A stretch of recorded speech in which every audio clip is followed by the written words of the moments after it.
across the UK, on DAB+, on YouTube, on your mobile, and on your side.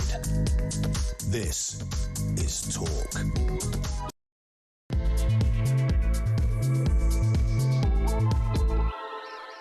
A very, very good morning to you. Rather bleary-eyed, I think, for most of us. Look, I know there are folk of you, you don't like the football, but come on.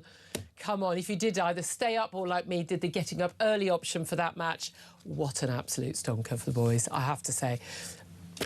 Start getting hopeful. You start getting hopeful, don't you, guys? Anyway, it was a magnificent night last night. Well, this morning, early hours this morning for me. I'd love to hear your thoughts on that World Cup match. I know we're not TalkSport. They're down there looking even more bleary-eyed than us here at Talk. But come on, it's all the nation's talking about, isn't it? But there's plenty of politics to come as well. And so basically, if you are listening on DAB+ radio or on your smart speaker, watching on YouTube or your connected device, it is wonderful to have your company. If you missed anything on the show, this is not like you can, the BBC doing that extra, 7:15 report, but you can go to my YouTube page at the Julia Hartley-Brewer Show, hit subscribe, and you never have to miss a thing. As I say, we are going to be discussing that magnificent England 3-2 win over Mexico in the early hours of this morning. Bellingham scoring twice, Harry Kane scoring a penalty, sending England into the quarter-finals. But we're against Norway, not Brazil, this Saturday. Love to hear your thoughts on that. Do give us a call. Also, Reform have insisted that no rules have been broken after allegations that Nigel Farage allegedly failed to declare financial support from convicted fraudster, Posh George, as he's known, George Cottrell, in the run-up to becoming an MP in 2024. Meanwhile, Donald Trump, not very impressed with other NATO countries in Europe. He is going to be naming and shaming the countries that are not stepping up on defence. That's going to include one, Keir Starmer, when he attends the NATO summit in Turkey as of tomorrow. He wants defence spending, none of this 2.7% nonsense, none of this 2.8%, not even 3 or 3.5%, which we're nowhere near getting to. He wants 5% ASAP. And he's right, isn't he? We'll talk about that. And, of course, Andy Burnham. Still waiting for the same level of Andy Burnham scrutiny as we're getting of Nigel Farage, given that Nigel Farage could be the next Prime Minister, whenever the next election is. But Andy Burnham almost certainly will be the next Prime Minister on the 20th of July. Well, the US Vice President J.D. Vance says he hopes Burnham can fix Britain after years of failed leadership. Well, good luck with that, JD. Some of us are rather less hopeful. Anyway, I do want to hear from you. Feel free, as you know, to call in on any of the topics we're talking about. Would quite like to hear your reaction to the England win last night.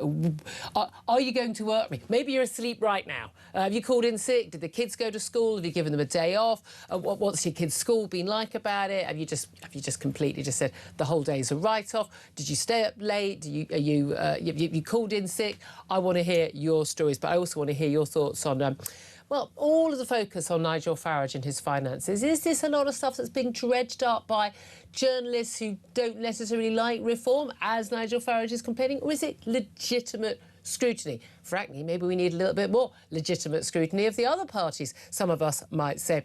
And also, they've got a big policing report out today as well, saying an awful lot of things that some of us have been saying for quite some time. Anyway, all of that, do get in touch. Give us a call. 0344 499 1000 is the number to get in touch. You can text the word TALK and your message to 87222. Get in touch with us on X at TalkTV. Calls are charged at the national rate and text cost 1 standard network rate message. Delighted to say joining me today, although I don't know how delighted he is in this swelteringly hot studio after very little sleep, Henry Hill, political editor of The Critic. Good morning to you. Good morning. You've got a little added issue now. You're watching the highlights this morning after a day out at Silverstone yesterday. Exactly. It's been it was a wonderful weekend. Do you remember any of it? I remember bits of it. There was on a scale of 1 to 100, just how rough do you feel this morning? Oh, we're looking at the sort of mid-70s. It was hospitality at Silverstone. Oh, one of those journos. Never pay for their own drinks, cheap sods. It was wonderful. And then, as you say, made sure to at least see the highlights. I didn't have time to see the whole game, but it was an extraordinary game. It really was. I mean, I think the Telegraph are saying this is like the best since 1966. OK, let's calm it down a bit. It genuinely was a great match. I'm so pleased. My husband and I went for the option of we've spent far too many years getting up early for work. I can't be doing with it. I simply can't be doing with this staying up till 4 in the morning malarkey. I can get up at 4 in the morning, so woke up around then. basically had agreed with my husband I could wake him at 5:30 Right, to watch. right. So we worked out if there wasn't extra time, we were going to be a bit in trouble if there was extra time. We were going to watch it, but you can fast forward through all the hydration breaks and half-time. Very efficient way of watching it, actually. But it was absolutely excruciating, and there may have been some neighbours woken slightly unnecessarily early when Jude Bellingham put 2 away within 2 minutes. Yeah, sorry about that, neighbours. But, I mean, my main thing was not looking at a phone. No TV. Left the TV on a channel that doesn't have news, Yeah. you know, so we could go all recorded. But the main thing was can't do anything. Texted my producer this morning saying, I know you've expected a response by now. I can't look at I can't look at WhatsApps because I can see everyone's in the WhatsApp group on the World Cup and I can't see any of those messages and I can't read an email either because I don't want to know the result. So I actually managed to watch it hours later as live without knowing the result, which was really incredible. That is actually that's an impressive level of organisation. Yeah. You met me. Yeah, exactly. I eventually got in last night, and I was like, right, okay, how long have I got until the match? It's like it's not long enough for me to have a nap. Yeah, I know, and also, a lot of the team did the napping and then getting up. And, yeah. Right, but I was like, it's not really long enough for me to do that and then watch it live. So I was like, okay, do I go to bed and then? But I'm just not a morning person, so I thought I can't. First world problems. Exactly. I was like, I need to come on and chat for 3 hours, which Hopefully means I need to be vaguely presentable. Yeah, so I did watch the highlights. It was a shame not to have got to watch it as live, but I mean, even so, whenever we win, you always hear people saying, "Oh, what an extraordinary match!" And you're like, "Okay, right, fine." It really was, though. It really was like a phenomenal game. Really was, and to add to the joy, the icing on the cake is that. Extraordinarily, I mean, who would have seen this one coming? Brazil getting knocked out by Norway.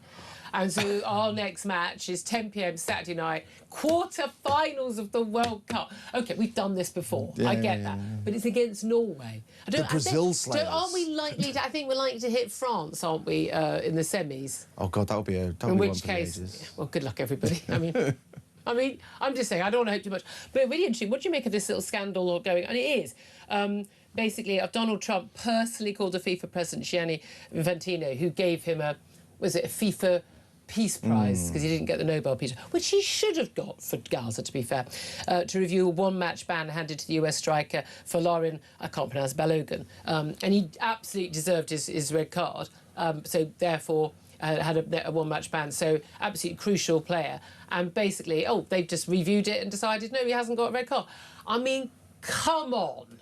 I mean, FIFA is a rancid organisation. That outrageous. Had this reputation for a long time about, what countries are awarded the World Cup and so on. I do think that this has crossed a line because maybe This is interfering with actual play. This is interfering with the actual game. And to my knowledge, and I don't follow football as closely as some, so maybe I'm wrong, but to my knowledge, they haven't really done that before. They've done stuff about where gets the cup and all the rest of it. They've put in these absurd water breaks so that the American advertisers can have more space. But they've never been interfering with the decisions of referees, and that is a line in the sand, I think. Here's my thing. I've said for many, many years, I mean, at some point, all of the first world teams, let's be honest, are going to just have to... Who are the ones, by the way, who provide all the people who the advertisers want? They just have to say, no, we're done, we're setting up a rival FIFA. We're just not willing to go along with this madness anymore. And, the idea that, I don't know, Haiti get the same vote that Germany or England do in what happens in the World Cup. I mean, come on, let's just stop this absolute nonsense. But there you are. What do you expect? And what would you expect from Donald Trump? I mean, just ridiculous. Also, Donald Trump in the news. He's going to be arriving in Ankara for the NATO summit being hosted in Turkey, and he's basically done yet one of his another threats to NATO. And I'm with him all the way on this. I've been very unhappy with him lately on a lot of issues. But basically, he said, and US officials have been saying this, many allies lagging behind their pledge to spend 5% of GDP on the military by 2035. We're up to 2.7% by 2029, and even a load of that is just fiddling with the figures. It's a load of nonsense, and that's with a 15 billion quid uplift, none of which is actually accounted for in the latest budget. When Andy Burnham takes over on the 20th of July, he's going to have to wrestle with that. But the president's very clear. You've got Poland, you've got the Baltic states, you've got Finland. They are, doing it properly because they understand the threat from Russia. Germany, massive uplift. That said, from a very low base. But we are way too slow. And he's making it really clear there are going to be, basically, rewards and punishments for the EU nation, or the European nations, who don't step up. And I think he's quite right. I mean, this is one of the elements of Donald Trump's programme that I've always thought, he's had a point on, right? Which is that basically the way that Europe has worked since the end of the Cold War is that we have hidden behind the American security umbrella, cut our own defence to the bone, ploughed all of that money into welfare, and then lectured America about not having a welfare state. Totally. While America spends sort of 4-point-something%. Well, no, while taxpayers in Wisconsin and Ohio and California and Florida and while they pay for our defence. Yeah, absolutely. It's outrageous. And also, and their sons, are in uniform being our defence, right? Because we don't have enough people. So that's perfectly sensible. I mean, can you imagine trying to get 5% of... I mean, I don't even think... Top of my head, I wouldn't have said America did 5%. I thought America did 4%, but I might be wrong. But it doesn't matter because their military is it the next 5 all put together? Oh, yeah. America, if these things compound, right? America's been doing for decades. And... You're right about the 2.7% figure. One, it includes pensions. Yeah. It didn't include pensions before George Osborne, but that's about 10% of the MOD budget. So that's taking all that off as well. I mean, as much as we feel strongly about veterans getting good pensions and things, that doesn't actually help us as fighting force. You should pay them their pensions. They should not count towards the defence figure, right, which they didn't used to. And so there's no real prospect of us getting to 3. It's one of the, sometimes you watch politicians now and you just wonder how on earth can they go out and say that with a straight face? Because Sir Keir Starmer has said that he is putting Britain on a war footing. Yeah, that was his language. He was genuinely laughable. And nothing, right? Nothing at all in terms of making any single one of our armed forces deployable. Yeah. Right? I mean, again, we cannot defend ourselves. No. The defence chiefs are clear about it, the former defence secretary, all the former defence secretaries are clear about it. It's just outrageous. And interestingly, in the last, the last hour or so, news has emerged that a Russian patrol aircraft repeatedly approached the UK's carrier strike group in the Arctic last week, dropped a large number of sonobuoys, so sort of basically spy devices nearby, according to the Ministry of Defence. 2 F-35 fighter jets warned off the Russian reconnaissance plane on July the 2nd. And basically, the Russian aircraft were dropping these small sonar buoys, which are used for anti-submarine warfare and underwater acoustic research. I mean, they're taking the mick.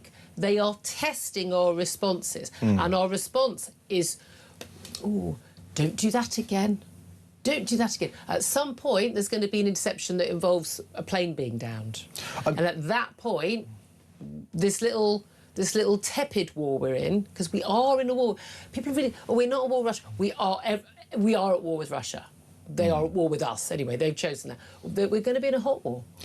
And you know what? The thing is, the Russians can read the British papers, right? Yeah. Even before, you don't even need a spy network. Yeah, I think they know before we know. Russian intelligence is fairly good, but you don't even need the Russian intelligence network because you can just read British generals saying we can't deploy 5,000 troops. There you go. The army is about 70,000 men. We can't deploy 5,000. And the worse they're doing in Ukraine, and they are definitely on the back foot in Ukraine now, the more Putin's going to need his win. It's very worrying. I'd love to hear your response to this, actually, particularly Donald Trump. I know a lot of you are Trump fans, but, I criticise him. My rule, I criticise him when he's in the wrong, and I praise him when he's in the right. I haven't got Trump derangement syndrome or Trump sort of, love syndrome, which I think both are crazy.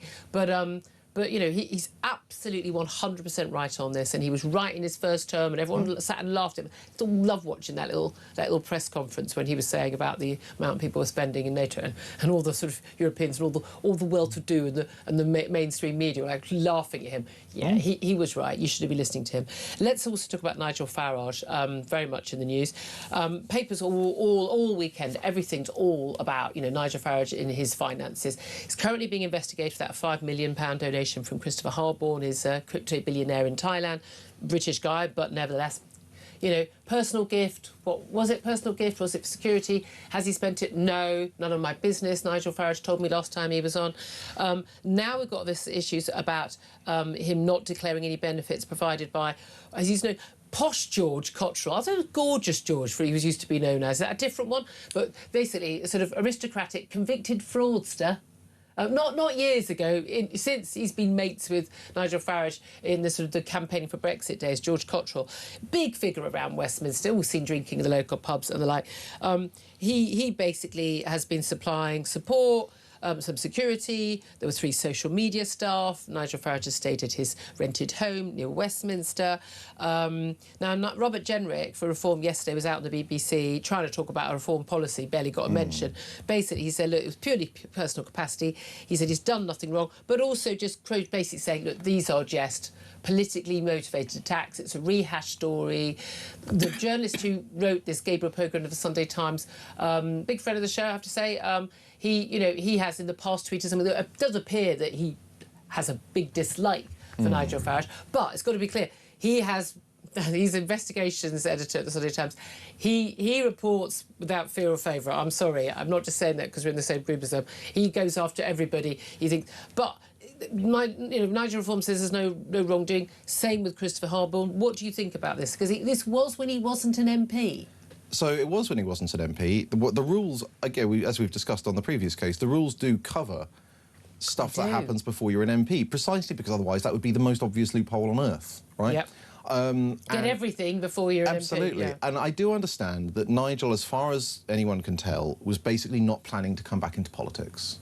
And then Rishi Sunak basically baited him and called the election, and he ended up back in. And a lot of these arrangements were probably for some kind of post-frontline life. Yep. Nonetheless, they are extraordinarily damaging. The decisions not to... if he'd registered these, there'd have been a wave of spluttering and huffing from the usual suspects 2 years ago, and then nothing. Because, again, as far as we can tell, if these had been... apart from not being declared, there's no evidence that there's any wrongdoing here. But also, people are saying, look, why did you have staff your social media if you weren't in politics?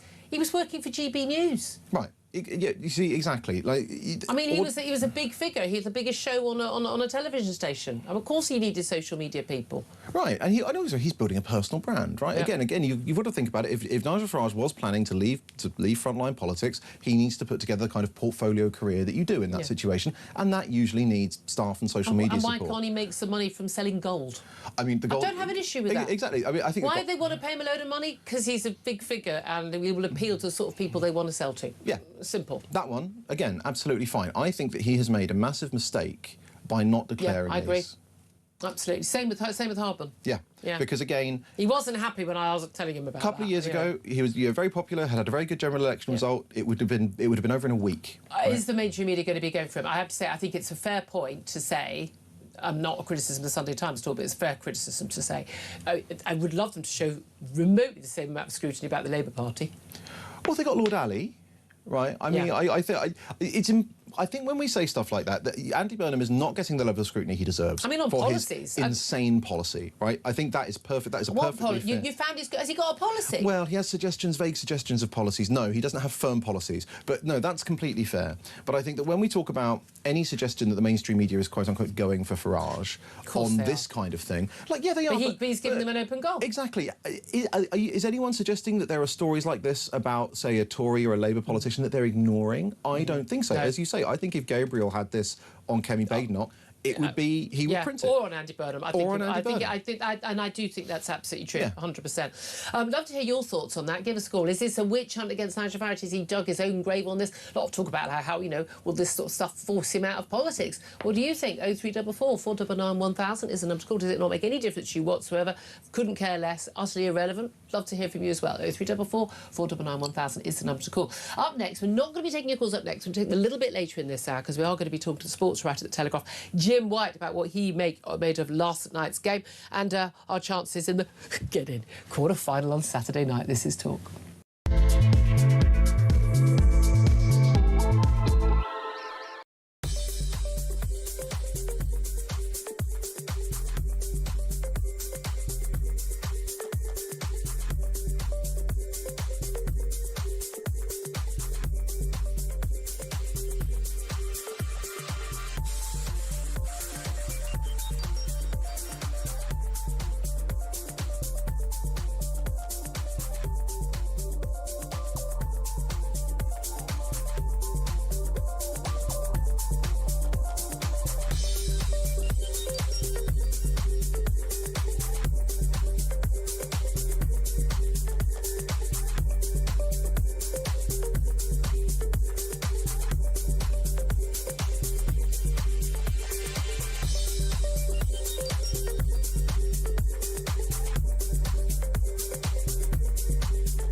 We've got some breaking news that has just come in. TalkSport have announced a brand new partnership in a developing story. We hear they've created So Good Lager right in time for football's big summer. Just in, we're hearing that So Good Lager will be pouring pints across all O'Neill's pubs and some of the best sports pubs across the UK. With the big kickoff just around the corner, you can find out where to get your hands on a fresh pint of So Good Lager at talksport.com/.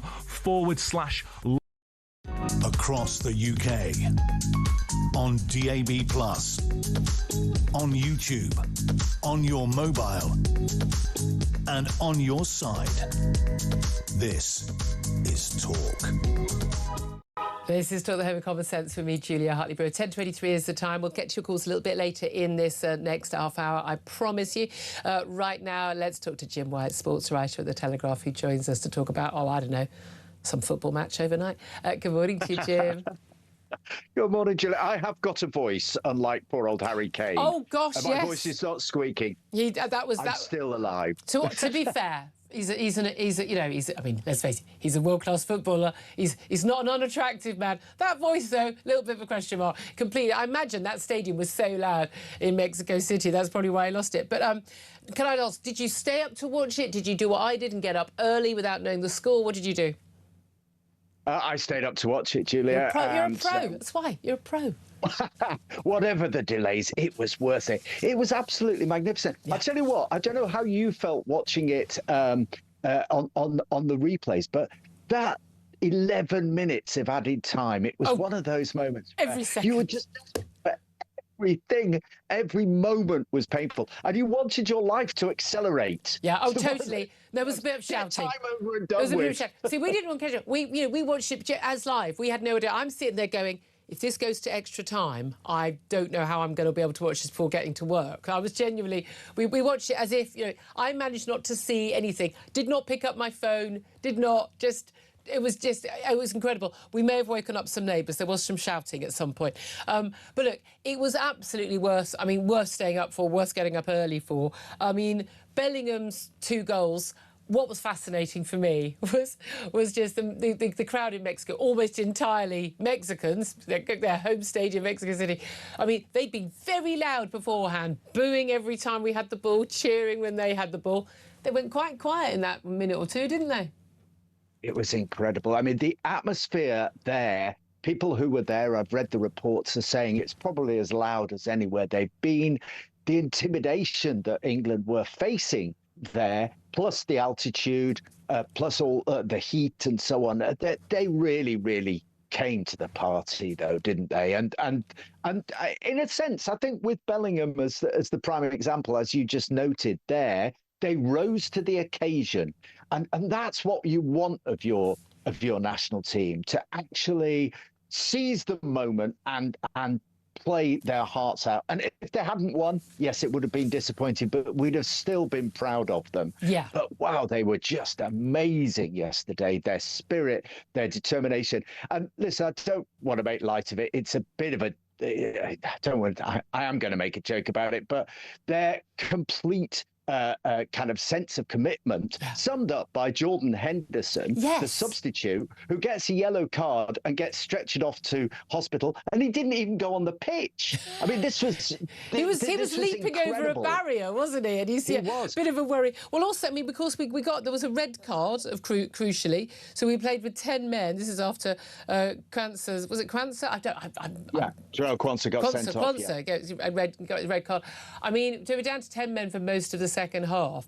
I mean, what was interesting was the Mexican team seemed to be, and the spectators, just totally flummoxed by the fact they'd gone down a goal, let alone 2 goals at first. OK, they brought it back with 1, but they just seem to be just totally thrown by this, because what is it? They've played 89 matches. This is their home stadium, high altitude. That was bad for England. We'd only had a few days to acclimatise, if at all. But they played 89 games and only ever lost 2. They had a clean sheet to that point, not conceded a goal. So they seemed completely and utterly discombobulated by those first 2 goals. Yeah, they probably watched England earlier in the competition and thought, oh, we'll win this one. But no, this was a completely different England. Not only those first 2 goals, though, Julia, almost the moment that Quansah got sent off, England went on the counter-attack, won a penalty, and of course Sir Harry scored it. Yeah. So it was that then they had to come back 2 goals, and they didn't make it, the Mexicans. But it was so tense, but tense in a really kind of enjoyable way afterwards. Mostly. I think my stomach is still sort of calming down. And the extra icing on the cake, we were saying, of course, is that we're not going to be facing Brazil in the quarter-final on Saturday night. We're going to be facing Norway. That's right. Norway with the giant Erling Haaland, who is scoring goals at a phenomenal rate, scored the 2 that put out Brazil last night. This is the interesting thing about the World Cup. It's the World Cup, and yet there's a familiarity. We watch Erling Haaland every week in the Premier League, and the England defence will have played against him so often, the individual members. In fact, some of them play with him, and so we'll see him every day in training. So it's not going to be a shock when they play against him. They know exactly what he'll do, and I'm sure they'll find a way to try and counter him. Well, indeed. This match is in Miami, so we're back down to a lower altitude, which should be good. We hope. We might actually be wanting those water breaks still, though. Well, how do you rate our chances? I'm still, I don't know, Julia. I cannot tell. If the team that turned up last night turn up on Saturday night, I can't see anybody beating us, let alone Norway. So I'll put a curse on them. I'm sorry. Thanks for that. And in terms of our route through, do we not face a very good chance of playing France next after that, if we get through? The semi-final would be against Argentina. France reserved for the final, Julia. That's the big one. Oh, again, it's the hope that kills you. Keep saying it, but it really, really is. Who was your man of the match last night? Oh, without question, it was Jude Bellingham. I also thought I liked his very, very passionate and yet dignified interview afterwards. This is a leader.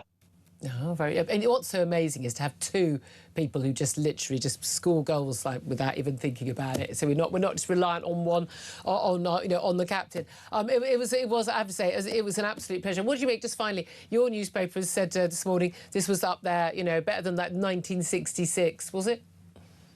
Oh, I don't think it was better than 66, but it may have been the best since 66. I think in terms of what they were up against, amazing. Absolutely. Great stuff. Wonderful to talk to you, Jim White, sports writer at The Telegraph. Just a quick response to that from Henry Hill, from The Critic.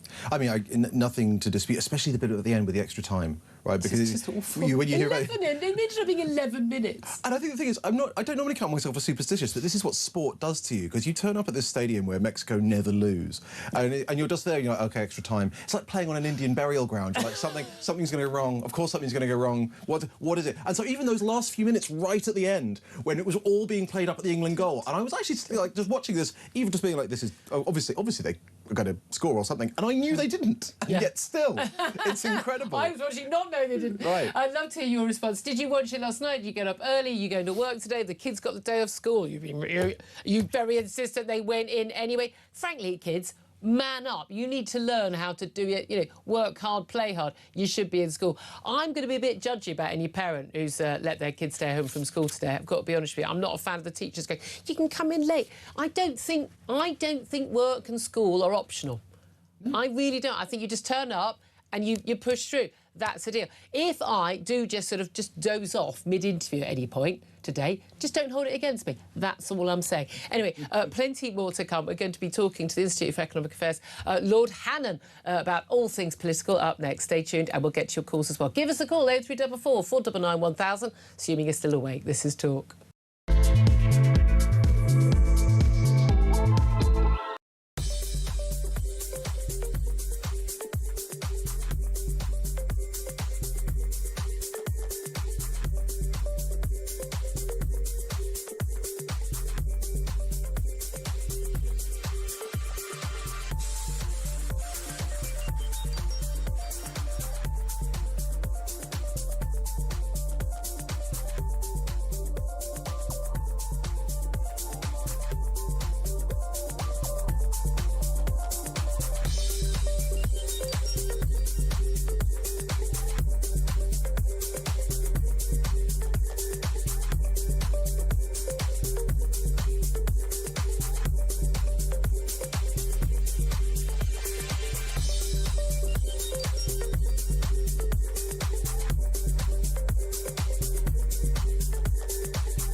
across the UK.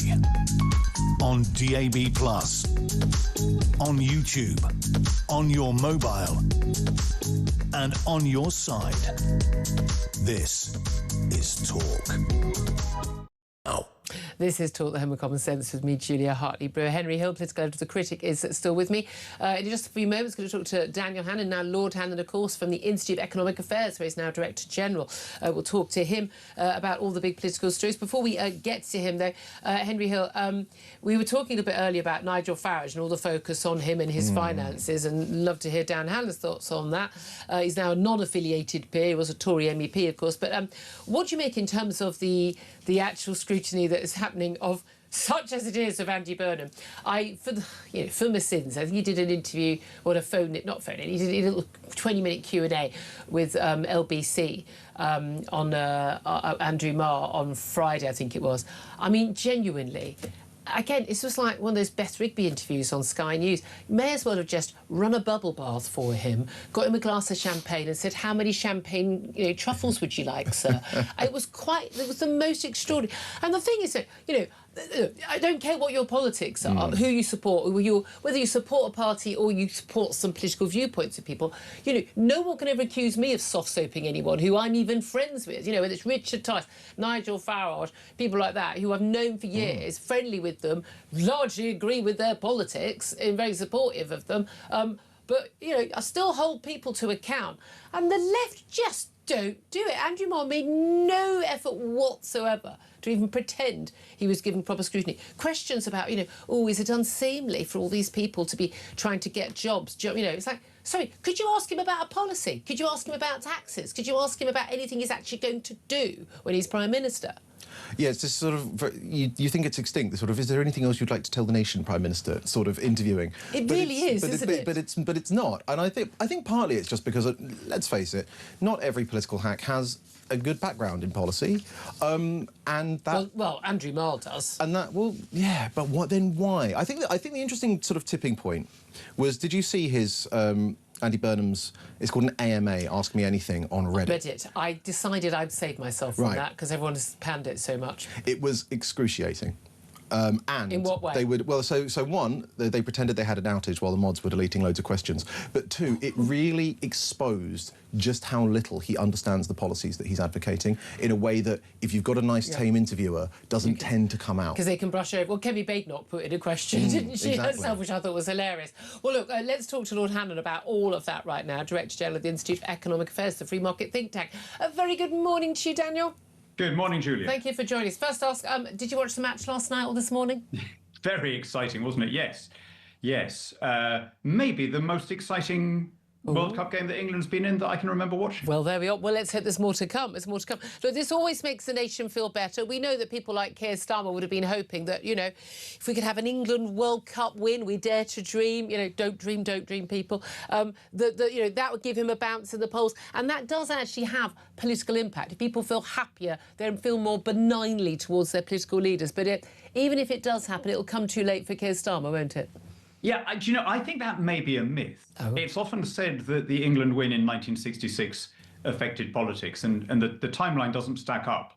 I think the actual story was that Harold Wilson said in 1970 that if England hadn't been knocked out in Mexico, as it turns out, and had gone on, then that Labour might have been better placed in the 1970 election. But I don't think it's ever actually happened, if you see what I mean. That's very interesting. I want to ask you about Nigel Farage, who's very much the news, but I do first of all ask about because people talk about Nigel Farage because it matters what he does and who's funding him, because he may well be Prime Minister in a year or 2 or 3 years' time. But there seems to be remarkably little investigation into anything about Andy Burnham, who, let's face it, 99.999% will be our Prime Minister on the 20th of July. We were just talking about these, he's done this Reddit Ask Me Anything issue where he gets to choose which questions he answers, so that makes it rather unfair. An interview on LBC, which was just a little happy little bubble bath by candlelight, as far as I could tell. Do you think we've got enough scrutiny of Andy Burnham? Well, I mean, the scrutiny that counts isn't. I've no reason to think that he doesn't lead a blameless personal life. The scrutiny that counts is what's he going to do what's he going to do that's different? He says it's going to be radically different and transformative and so on. But I'm wondering, in what direction would he go that Starmer wouldn't have gone in? And I don't think we've really had an answer to that, other than some very vague words about localism, which stop short of, by the way, I'm a huge localist, but stop short of doing the thing that would really make a difference, which is self-financing local councils. I don't see any indication that he's prepared to go that far. So I think, do you remember when Starmer, there was that wonderful tweet, wasn't there, by Michael Crick during the last election saying, my fellow journalists are going to look back on this moment in a couple of years' time and kick themselves for not having put Starmer under scrutiny. It seems weirdly as though we're repeating that. Oh, yes. Just the fact of turning up and not tripping over your shoelaces is enough. No, without even a manifesto, which is very thin, but like nothing at all. And all we learned from that speech, it was a week ago today, from Andy Burnham was just, we were listening to it, for all 35 minutes. We were just sort of, moving part of the number 10 operation into Manchester, and let's build some council houses. And we were saying, with who? With what? Where? Where are all the labourers you're going to find? Because actually all these young people who think we'd be training as labourers are currently the NEETs, not in education, employment or training. It is extraordinary they're going to make that mistake again. I'd say we didn't make that mistake on this show. And many people at the Institute of Fiscal Studies were pointing out that none of the numbers added up. What do you think are going to be Burnham's biggest hurdles? Well, I'm sure he is sincere in wanting to build more houses, as was Keir Starmer. As were the Tories in every year they said they'd do it. Right, and so why doesn't it happen? And the reason it doesn't happen is because every attempt to build more houses runs into judicial review, eco-regulations, EU-derived regulations, and Keir Starmer at the end of the day was not prepared to take the kind of radical action to get rid of those regulations that would have permitted the kind of house building he wanted. And in fact, right at the end, much too late to save his premiership, Keir Starmer admitted that and said, that I pull these levers and nothing is happening, and the system is weighted in favour of the people who try and stop things. So a very early test of Andy Burnham will be whether he is prepared to deregulate, to get rid of some of the things that stop us building anything, including North Sea terminals and houses and airports, runways and all the rest of it. Is he prepared to tackle that? Another test is, does he really mean what he says about decentralizing power in this country? He's absolutely right that we are one of the most over-centralized developed countries in the world. No argument from me at all on that. Compared to even France, even dirigiste, centralized France, local authorities raise about twice as much proportionately as ours do of their own budgets, and that's the real test of localism. In a country like Switzerland, it's 10 times. But that's because they have a different history. None of the countries around Europe, which comparisons are made about, they're much less centralised. None of them have a world-class city like London in terms of its economic impact, and they simply don't. That's why we're so London skewed in this country. Well, we don't need to be. For a long time, the primary purpose of local government, or the primary duty of local government, for hundreds of years in this country, was the relief of poverty. So I would say, between the dissolution of the monasteries and the 20th century Liberal government, welfare benefits was a local responsibility, which meant that people were much closer to the recipients and were much better able to discern between deserving and undeserving cases. We're now in a slightly weird position where local authorities have the responsibility to pay benefits, but they have absolutely no discretion over who qualifies for those benefits. Now, giving them that discretion, I would suggest, would be a huge way of bringing down some of the bills and cutting out some of the fraud. And by the way, also connecting people, right? If you're paying taxes to support people in your immediate vicinity rather than just handing it over to the government, I think there'd be a very different. But Alden, I don't see how this works when you've got richer boroughs and poorer boroughs, and somewhere in a poorer borough and near Middlesbrough, that compared to say Chelsea and Westminster in London, completely different tax-paying cohort. Sure, and that's why there is a top-up element. Even in Switzerland, there is a small kind of redistributive element quite a big one, to take care. But if you think about why some of these poorer boroughs are poor, It's because or not entirely because, but it's partly because their local authorities never get rewarded for doing the right thing and making them more prosperous. Because if you fail as a local council and more people become unemployed and more people become benefits dependent, that brings more welfare money into your locality and creates a larger electorate of people who are going to vote for the high-spending party. The perverse incentives. In terms of, taxing people, Andy Burnham apparently is looking at widening the mansion tax proposal due to come in 2028 for people who have properties costing $2 million or more, a higher rate for those who have a property worth $5 million or more, bringing it down to $1.5 million. Now, the trouble with that is you say mansion, that sounds like a shed load of money to most people who don't live in homes or houses that expensive, or indeed to people who live pretty much anywhere outside London. However, in London, that can easily be a semi-detached house in a normal street being worth that, and people having to find a couple of grand a year in taxes, which they may not have because they bought the property in 1975 and it's gone up in value. What do you make of that plan, if that is indeed what the plan is? If indeed it is, of course you're right. This is a London versus the rest of the country issue. I would just make the wider point here, Julia. We are already raising more taxes than at any point since we were coming back from the demobilisation after 1945. More tax is not the answer. Taxes are at a record level, and yet we are still borrowing. We're spending, 5 times more on welfare than on defence. We're spending more on servicing the interest on former debts than on defence. More tax and more spending is not the answer. Now, Labour does have permission to do things that a Conservative government wouldn't do. Building more houses on the Green Belt is one of them, because the Green Belt was always heavily represented by Tory MPs, and their association chairmen were usually borough councillors. Reforming the NHS is another. They could introduce efficiency measures into the NHS in the way that Tony Blair did, without being accused of murdering the poor or whatever. And welfare reform is the big one. I think a Labour government could make huge savings in welfare. But they're not going to. I mean, Andy Burnham was saying on Friday, and he'd think we need to tackle the welfare bill, but he'd do it differently. We didn't find out what the differently would be. No, and I wonder whether he kind of has to say that until he's leader. I don't know. I mean, I was very struck when the vote went through last summer about personal independence payments and long-term sickness benefits. A Labour MP friend showed me his WhatsApp, which all the sort of Labour MPs were on.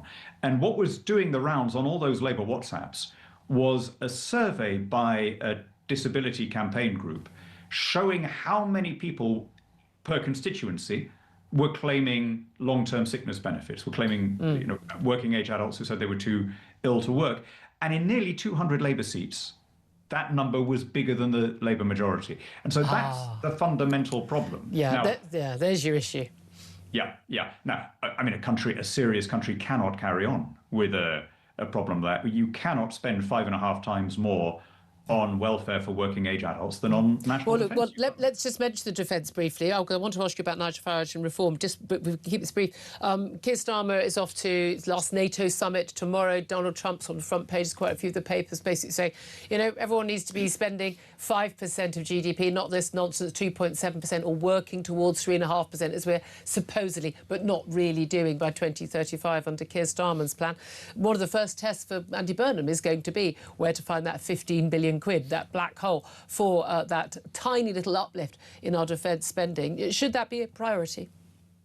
Yes, but it doesn't matter whether you spend 2.2 or 3.7 or 5 or 10% of GDP on defence if your GDP is flatlining. Yeah.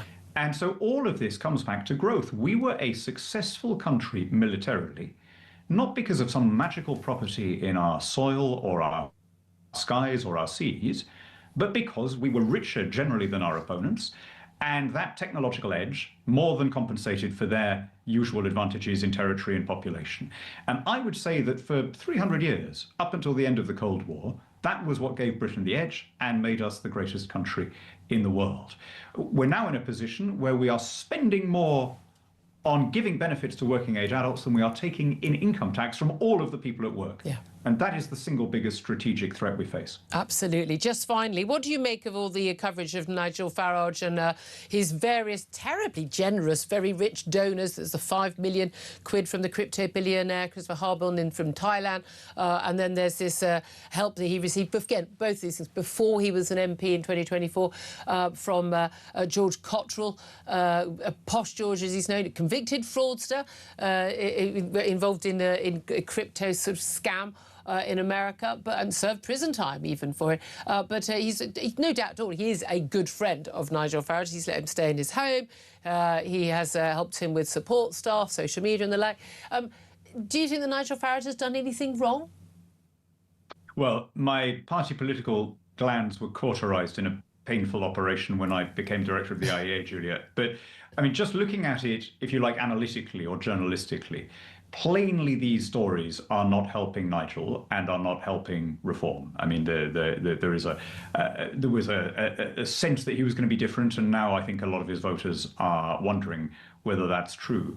On the other hand, the best thing that could happen to Nigel from here is that there is a hostile investigation and a ruling against him from the authorities. That will then allow him, Trump-like, to turn the whole story into the establishment was out to get me from day one. So, which worked. I mean, I suspect he is praying for a negative ruling from the parliamentary standards, which is what many are expecting in terms of the Christopher Harbon. But as you say, that's what the Democrat sort of media establishment thought would happen with Donald Trump. That, oh, you know, this is going to completely kill off any chance of him running again, and did the exact opposite. It's going to be fascinating to watch. Lord Hannan, Daniel Hannan, thank you so much for joining us, Director General of the Institute of Economic Affairs. Going to take a quick break, and then we're going to take your messages and your calls. Interestingly, a lot of you want to have your say on Nigel Farage and those investigations into his donations. Love to hear your thoughts. Give us a call, 0344 499 1000. It's the number to get in touch. This is Talk.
We've got some breaking news that has just come in. TalkSport have announced a brand new partnership in a developing story. We hear they've created So Good Lager right in time for football's big summer. Just in, we're hearing that So Good Lager will be pouring pints across all O'Neill's pubs and some of the best sports pubs across the UK. With the big kickoff just around the corner, you can find out where to get your hands on a fresh pint of So Good Lager at talksport.com/lager.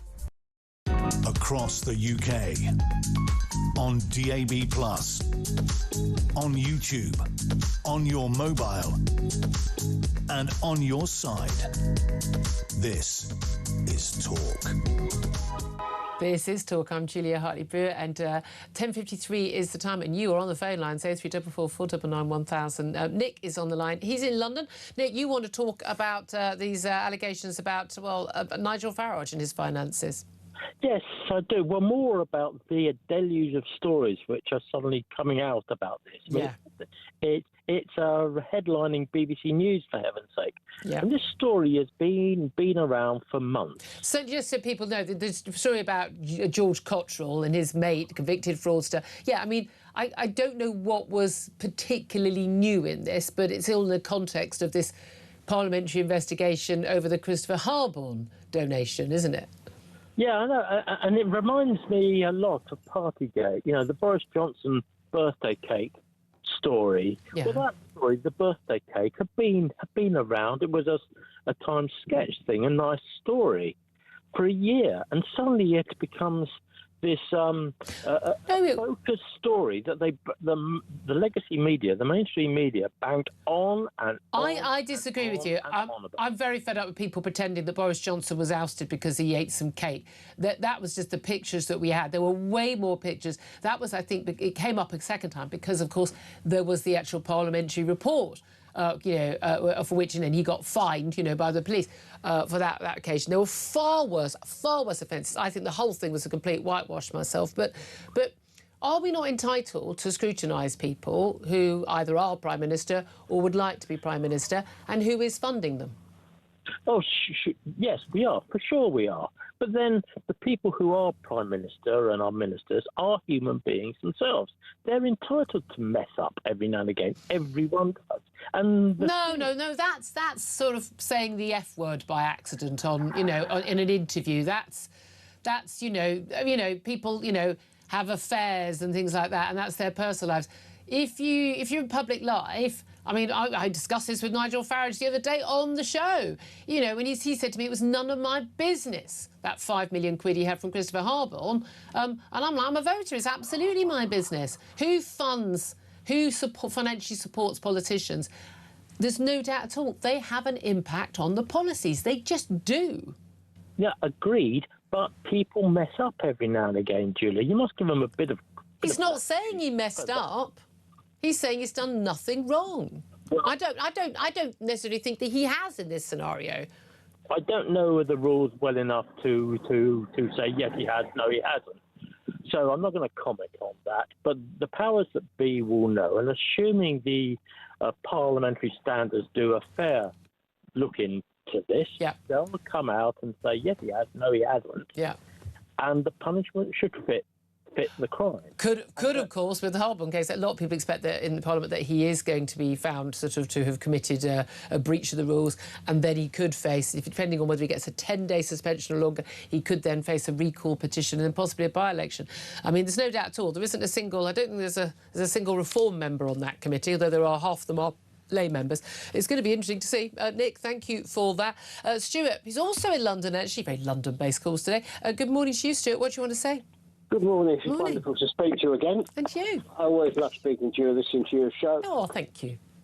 It's I said to Price, I met him some time ago, and I said, you're saying they would do everything they can to destroy you. Oh, I agree with that. Yeah, 100%. He's got money for Lewis Hager's the convicted for, so she's going to be a government minister very shortly. Yeah, I mean, that's the thing. They're genuinely reading some of the reports this week, and I'm like, are you kidding me? She was sacked as Transport Secretary for lying about it.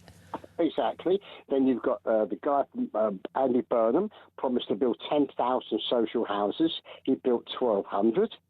He gave his wife a contract worth tens of thousands of pounds. His wife worked for a company that got a contract. She was the CEO. Yeah. But I mean, you look at all what's going on. They know there's no scrutiny in these people whatsoever. None whatsoever. Now, he got this $5,000. Apparently, he said from his for his security. He wasn't an MP at the time. I'm not really. But the rules say if you become an MP within a year of getting it, you have to declare it unless it's purely private. To a certain extent, his personal. But he said he hasn't spent a penny of it. Possibly should have done that. Well, he could always give it back, of course. Get it out. Do you think it merits investigation? I mean, again, I'm with you. Everybody should get the same scrutiny involved in politics, and I don't think they do. They definitely want to throw the book at him.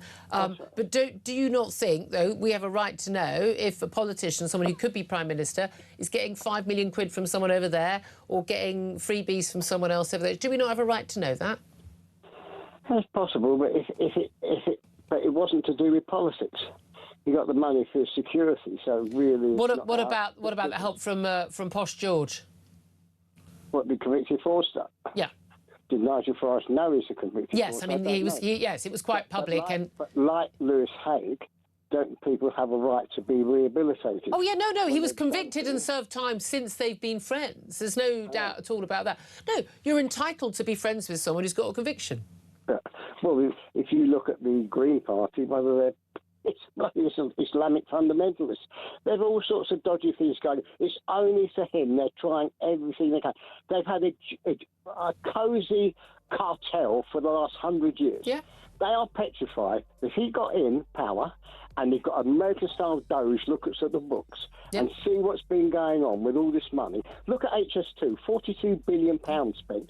And they won't even finish to 2040. Yeah. China built a longer railway through mountains in 3 years. Yeah. Where in God's name is this? They are petrified. They find out what's been going on.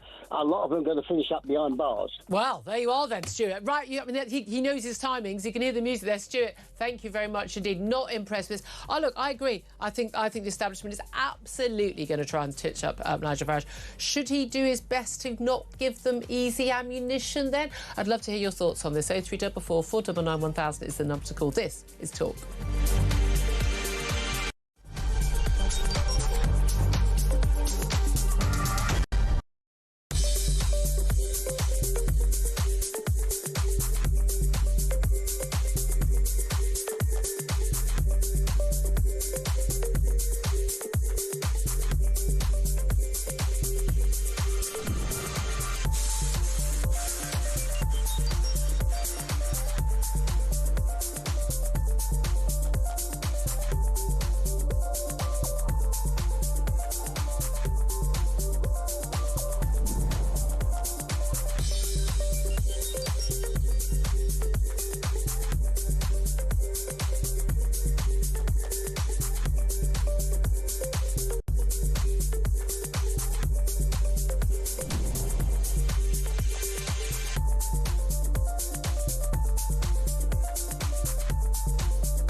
Across the UK, on DAB+, on YouTube, on your mobile, and on your side.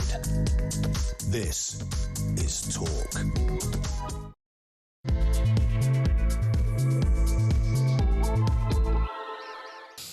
Very, very good morning. This is Talk, the Home of Common Sense with me, Julia Hartley-Brewer. Fast approaching 3 minutes past 11 o'clock. Well done if you're still awake, everybody. You either stayed up late or, like me, got up very early to watch the match, or, well, like Mark, who's in our control room, no interest whatsoever. I'm afraid if you're saying, I've come to listen to political news and current affairs, not the football, not listening to Talk Sport right now, I'm afraid you are going to have a little bit of sport. I do apologise, but when it's on the front pages, then it's news. Them's the rules, folks. Anyway, whether you're with us on DAB Plus Radio or on your smart speaker watching on YouTube or your connected device, thank you so much for joining us. Don't forget, you can go to my YouTube page, The Julia Hartley-Brewer Show. Hit subscribe. You never have to miss a thing. Coming up in this hour, we are going to discuss England's 3-2 win over Mexico in the early hours of this morning. Jude Bellingham scored twice. within 2 minutes, and Harry Kane scored a penalty to send England to the quarter-finals. And it's not against Brazil, it's against Norway this Saturday. Do we dare to hope yet? Also, NATO allies must step up defence spending immediately, or they will face consequences. That's what Donald Trump has been telling European leaders ahead of the the NATO meeting in Ankara in Turkey tomorrow. Plus, a new government-backed review into police, co-authored by Lord Blunkett, former Labour Home Secretary, says that police must stop engaging in woke culture wars and focus instead on, this is going to blow your minds, people, catching criminals and preventing crime. I know. Whatever will they think of next? Plus, latest royal news, Prince Harry will not be bringing Meghan and his children to London after a request for police protection was denied. I've never seen more shenanigans over someone's holiday plans. He's calling it a work trip, is it? But it was to launch Invictus Games. But we'll talk about that with Rupert Bell, get his thoughts. I'm delighted to say joining me today is Henry Hill, political editor of The Critic. Morning once again to you. Good morning. Henry, if you're just tuning in, has watched the highlights of the match this morning, but is a little bit bleary-eyed, not because of the footy, because of Silverstone yesterday. So we're all going to talk quietly for him. It'd be really, really nice. Question to you today, look, whether you want to talk about the football, your reaction to them getting through to quarter-finals, a lot of you on the phone lines about Nigel Farage. Do you think this is a witch hunt about his finances? Who gives him money? Whose house he stays in before he's an MP? Is this the establishment basically taking on Nigel Farage because they are running scared? Why do we not see the same level of scrutiny of, I don't know, Andy Burnham? I'm not saying Andy Burnham's had any dodgy donations, but are we saying that Nigel Farage's are? Certainly. The £5 million from Christopher Harborne, living in Thailand now, British crypto billionaire, is being investigated. Many in Westminster saying that Nigel Farage could actually get a very big slap on the wrist and a suspension from Parliament for failing to declare that sum. But is the same level of scrutiny being delivered to him as to others? And I think one can actually tie this in with what's been happening in France, where we see Marine Le Pen she got a guilty verdict and has got an appeal tomorrow against basically a 5-year ban on running for political office, including the French presidency in a couple of years, over basically putting, her Front National, as they were then, staff working in EU roles, pretending they were EU staff, when, let's face it, pretty much every political party in the European Parliament was doing that and it continues to do that. But the scrutiny of certain people seems to be much stronger. Can we liken it with what the Democrats tried to do against Donald Trump with his various court cases trying to prevent him from coming back to office? And how did that work out for them? I'd love to hear your thoughts on all of that. 0344 499 1000 is the number to get in touch. Text the word talk in your message to 87222. Get in touch with us on X at Talk TV. Calls to charge the national rate. Text cost £1. Standard network rate message. As I say, Henry Hill, political editor of The Critic, is with us. So you didn't step to watch the match, but not for want of wanting to try. Genuinely, I knew I was coming on today. Really, I'm not the world's biggest football fan, but I do watch the World Cup. Really, it's different. World Cup is different. Exactly, right. And also, especially once you've got through the early stages, and then thought, you know what? In the end, I'll watch the highlights because you need to be up and awake for 3 hours. And important as it is to have seen the match, if I was here sort of slumped over, I don't think anyone would be impressed. But it was genuinely one of those ones watching the highlights when I was like, I really wish. I will go back and watch it. It genuinely was worth watching the whole thing. A bit of it, that I had been able to see it as you saw it, like as live. My stomach is still coping with the sort of the I don't know what the trauma stress would have done to me. Because this is the thing, even watching the highlights and knowing the outcome, it was just because you're at this stadium where the opposite never lose, and they've only lost 2 out of 89 matches, and you're there in the last couple of minutes of the match, and everyone is all around the England goal, and even I, who knew the result, was there being like, something's going to go horribly wrong. Happen? Something's going to go horribly wrong. We were just sitting there, having got up in time to watch the match, but not if it went to extra time. We're just sitting there, 10 minutes of injury time in the second half, going, come on, you can't go to extra time, don't let them score. So maybe I made a bad call, because actually maybe what would have happened is if I had stayed up and watched it, the adrenaline would still just not have left my system. And I'd be sort of all I can say is if I just keel over onto the desk tired, you know what's happened, take over. I will. Them's the rules. Absolutely. If you're just tuning in, come on. 3-2 victory, England versus Mexico. Again, high altitude. I know we're saying saying to me, I was like, oh, we were the favourites. Well, yeah, I mean, we're a higher ranked team than Mexico. However, they effectively have a home game at high altitude in basically a stadium that had, 3,000 England fans. That was it in it. There was just no doubt at all that the odds were against us last night. But absolutely, I mean, it was stonking play. It wasn't even just like a messy win. It was just beautiful play. The camaraderie, absolutely amazing. Got a red card, so we got a player sent off. We also got substitute Jordan Henderson, as our guest pointed out, didn't even play. Never even went on the pitch. He managed to get an injury, sort of leaping over one of the barriers, which is not helpful. But 2 goals within, I mean, literally a minute apart from Jude Bellingham. Kane's penalty, although he kind of gave away a penalty as well. A couple of great saves. So it had everything. It had everything. And the key thing that is really exciting is that we're into the quarterfinals, 10 p.m. England time on Saturday night. But we're not playing Brazil. We're going to be playing Norway, who knocked Brazil out astonishingly last night. We've had some real surprises in this match. So it's sort of that 1-2 thing. You're like, oh yeah, we're not facing Brazil. I mean, like, oh, we're facing someone who beat Brazil. Hold on a minute. Yeah. And then from there, it's more and more storied. There's potentially Argentina.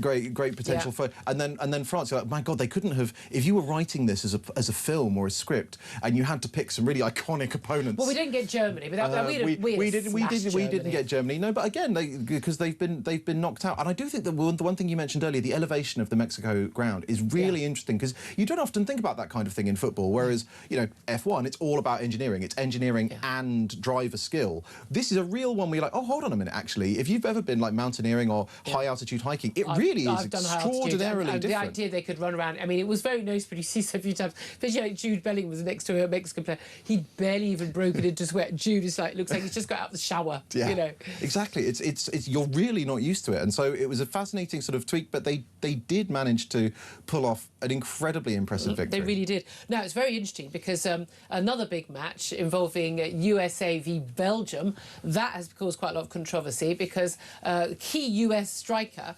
has basically been given a free pass extraordinarily.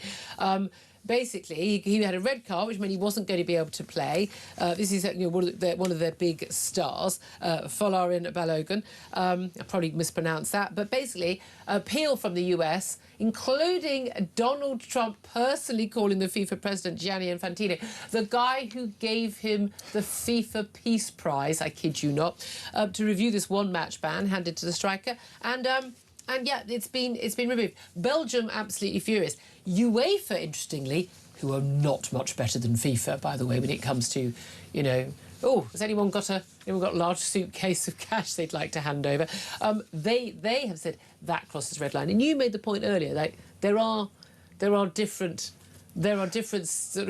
levels of interference, shall we say? I think even if you're somebody who likes a good bribe, which is, it seems to be quite a lot of people working in international football, the one thing that you'll know if you're savvy is that you don't want to destroy the product, because the product is what people are paying for, right? So with FIFA, fine, they'll end up throwing the World Cup in very, very strange places that happen to have very rich owners from time to time. People sort of accept that that's how it goes.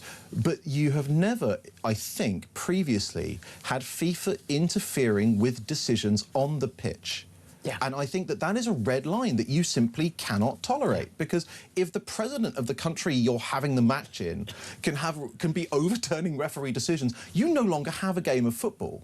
Right? And I think that that's why I think that UEFA and all the rest of it are like, hold on, no, this is the one thing you absolutely can't do. Give the US advertisers their water breaks. Fine. Don't you love the fact that all the fans boo this? I love it. Well, completely breaks up. If you ever watch it, although if you're watching on catch up, you can fast forward through it. And if you watch it on American TV, sometimes they're still running the ads when the play comes back and they miss the start of play. It's extraordinary. But they're used to their American sports, where obviously they play for 30 seconds, they stop for a minute. I'm still struggling with the 10-1 countdown before the start of the match.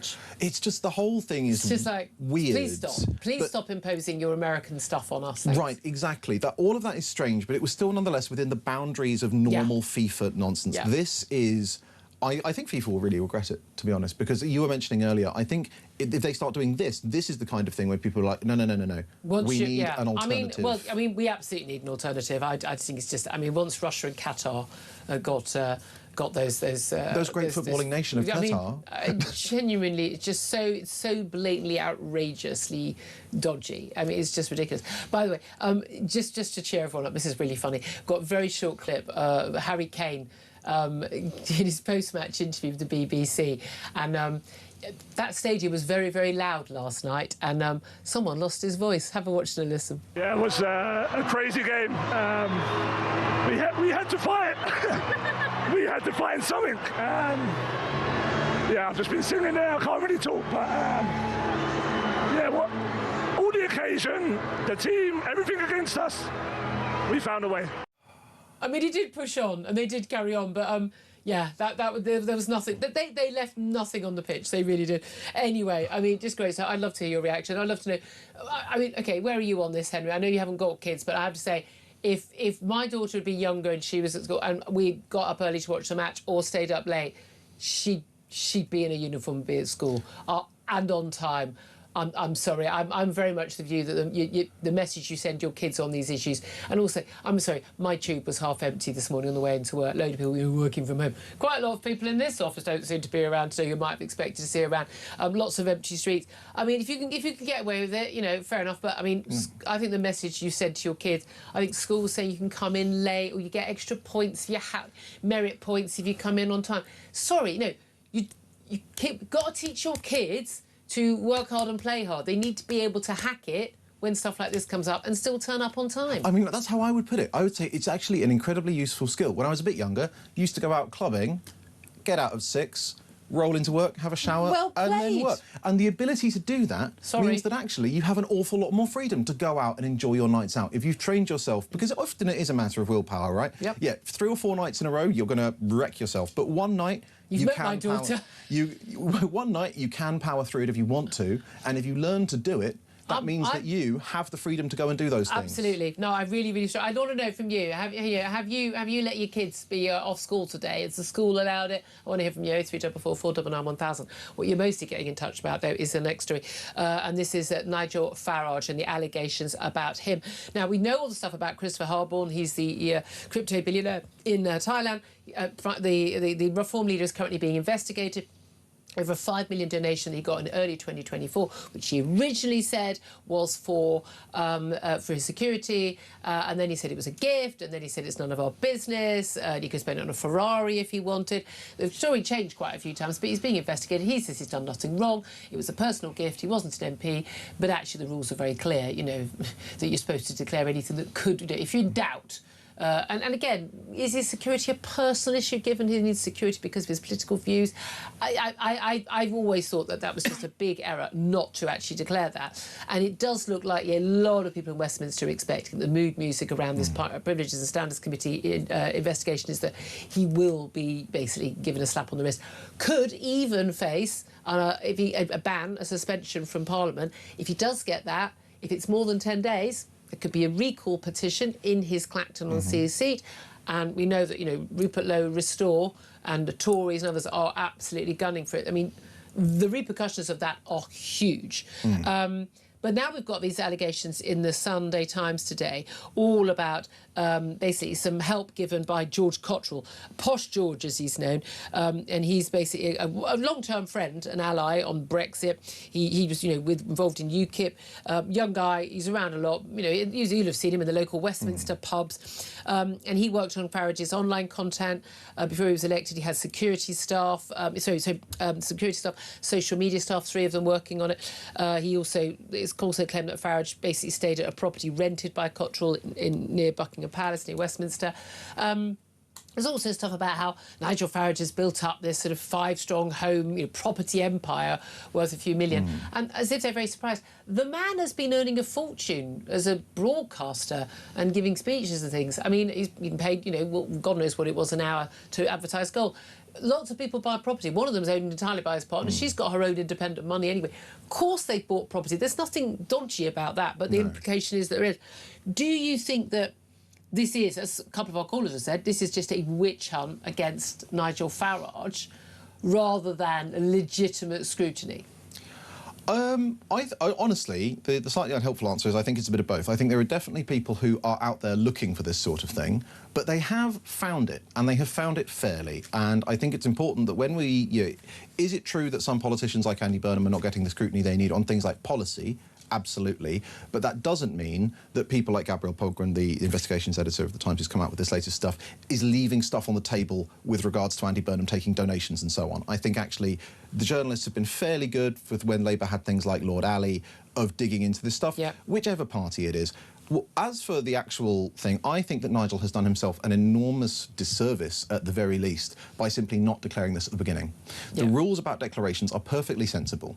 If you receive a donation, I think it's within a year of becoming an MP, you need to tell it, because otherwise, obviously, there's a huge loophole if somebody can just whack you a massive bung the day before you get elected. It's not an unsensible rule. If he had done that at the time, I think all of this would have gone away. There would have been some spluttering from the usual suspects, but British voters... This is a major tactical error. Right. British voters actually don't care about people being rich most of the time. Deeply disappoints the left, but they mostly don't. But they've been having a go at Nigel Farage for years. They had a thing about Boris Johnson. People went in the affairs. Things. People said, "I don't care. It's not relevant. I'm not his wife. I don't care." Genuinely, most voters don't care. But the problem is, you've alluded to it.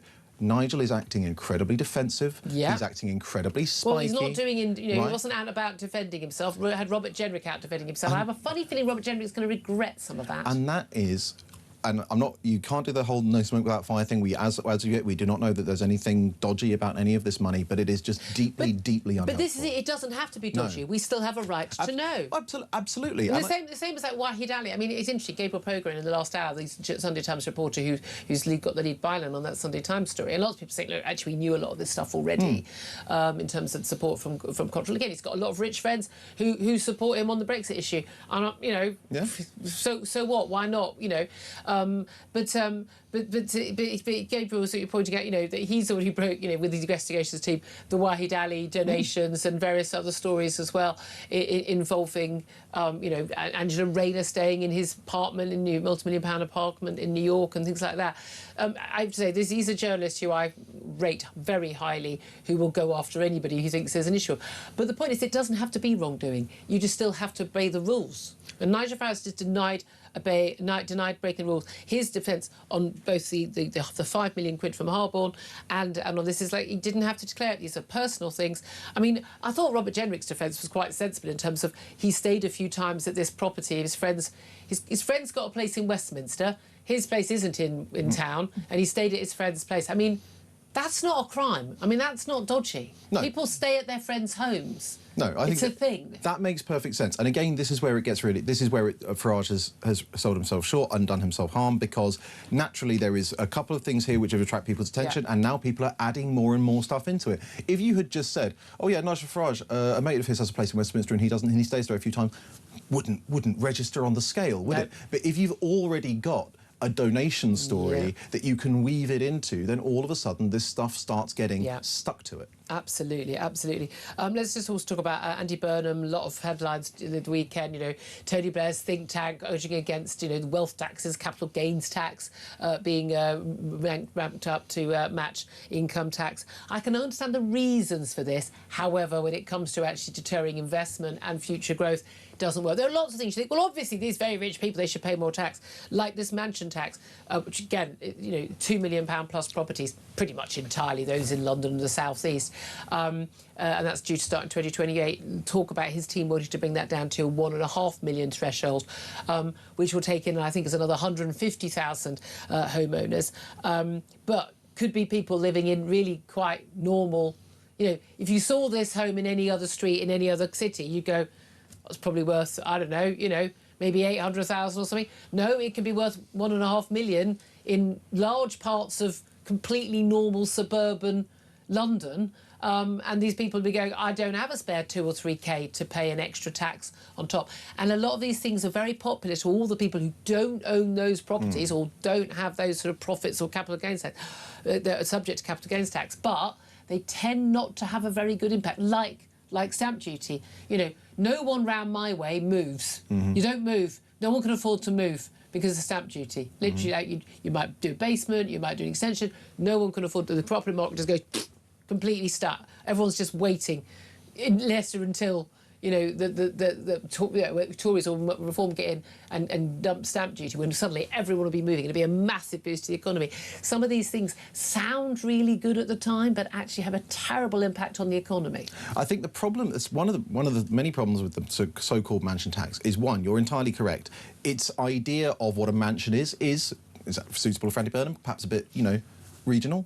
If you look at the insane property prices in London, but also the logic of a mansion tax is that it makes people move. Right? It's like, OK, we're going to make occupying this expensive property... Isn't it just to get money off people who've got money? Well, no, that's probably it in practice. But the theoretical economic logic is that if you make it expensive year on year to have a big house, then people will move and redistribute. But if you're not building enough houses, they can't. And so you don't even get the positive effect that you're meant to have. Yeah, exactly. Look, there's so much more I want to talk about. Lots of big stories. We're going to be talking about police and this new police report and the royals. Where is Prince Harry staying? Is he bringing his wife and kids? And do we care?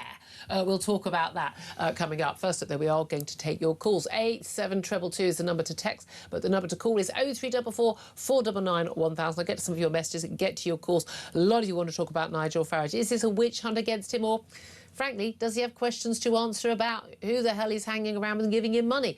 Give us a call. 0344 499 1000 is the number. This is Talk.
The thing that most makes me angry about Keir Starmer talking about the need to defend our country, and he's gone out of his way to not make the tough decisions, to actually do the thing to defend our nation. It's cowardly, and I think it's treacherous. Nothing to say on immigration, nothing to say on benefits, nothing to say on jobs, nothing to say on tax. Absolutely appalling. If this is the solution the country's been waiting for, then we are in a very, very bad place. People up and down the country are asking why they are always being put second. They work every day, they get up, they pay their bills, they look after their kids, and yet the other side of the social contract is not being held up.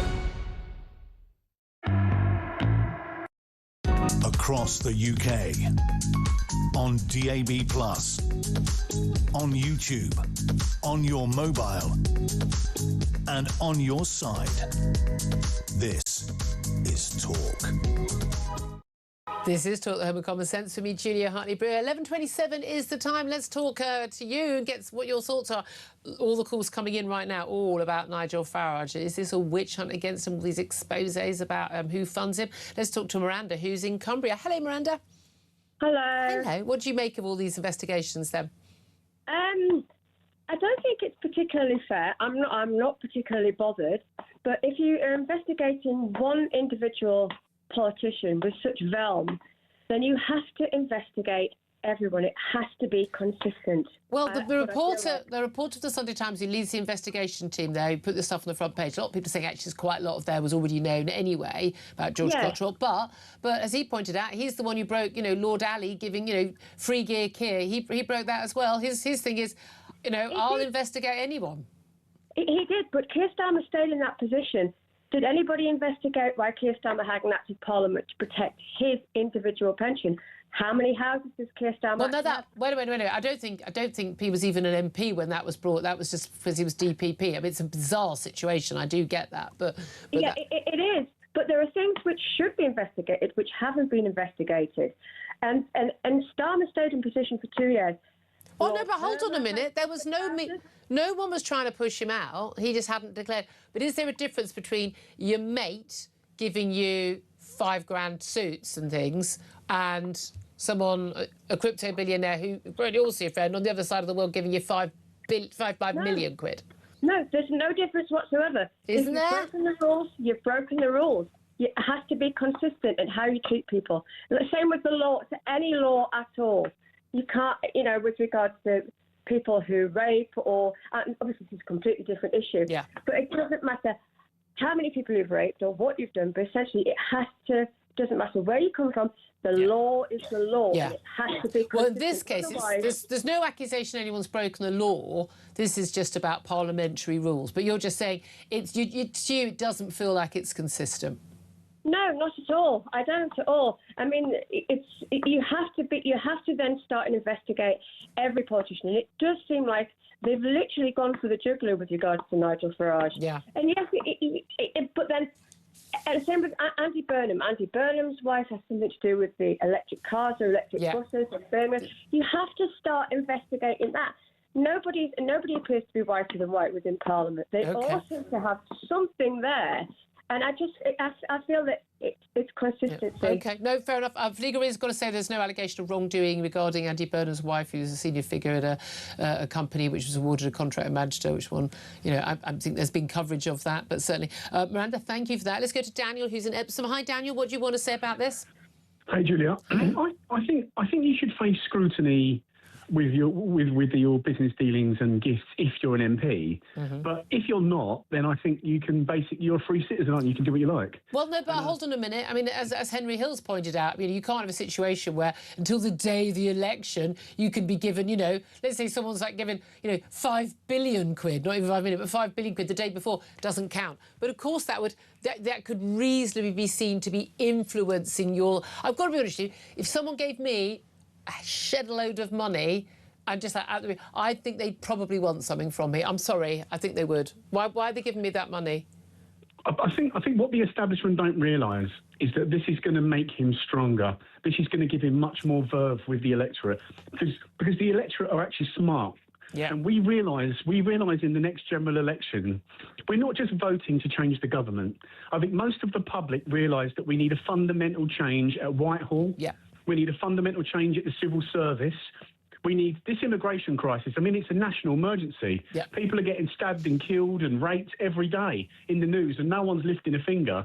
And, law and order is at an all-time low. I mean, basically, theft is basically legalised, right? Yeah. We see the decline and degradation in our country, and we realise what you're going to need to do to stop that.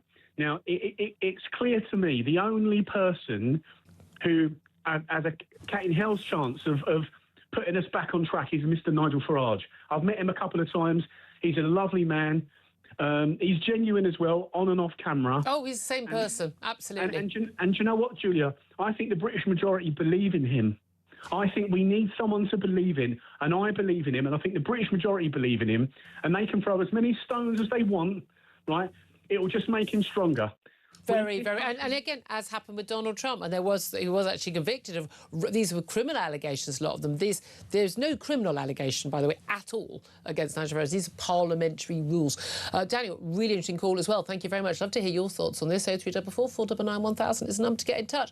Up next, we'll be talking about a new report on policing, telling police to stop the culture wars and do some, I don't know, this is mad. I don't know why no one's thought of this before.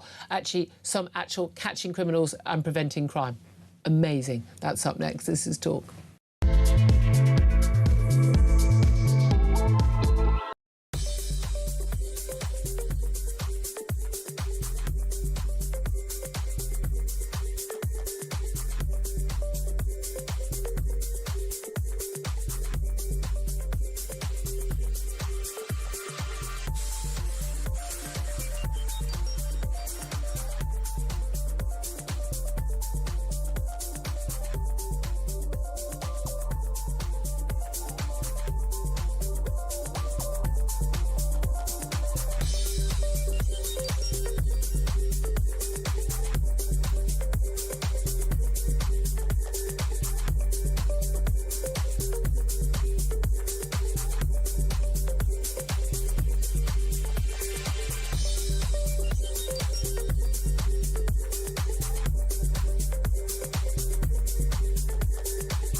across the UK. On DAB+, on YouTube, on your mobile, and on your side. This is Talk. A very, very good morning. Welcome back to the show. 11:34 is the time. Right, let's talk about various different policing stories in the news today with Harry Miller. He's a former police officer and founder of Fair Cop. Very, very good morning to you, Harry. Morning, Julia. Thank you for joining us. There is so much to get through, mate. Let's start, though, with a story that's on a lot of the front pages today, and that is this new report co-authored by former Home Secretary Lord Blunkett and also Lord Herbert as well, Police Leadership Commission.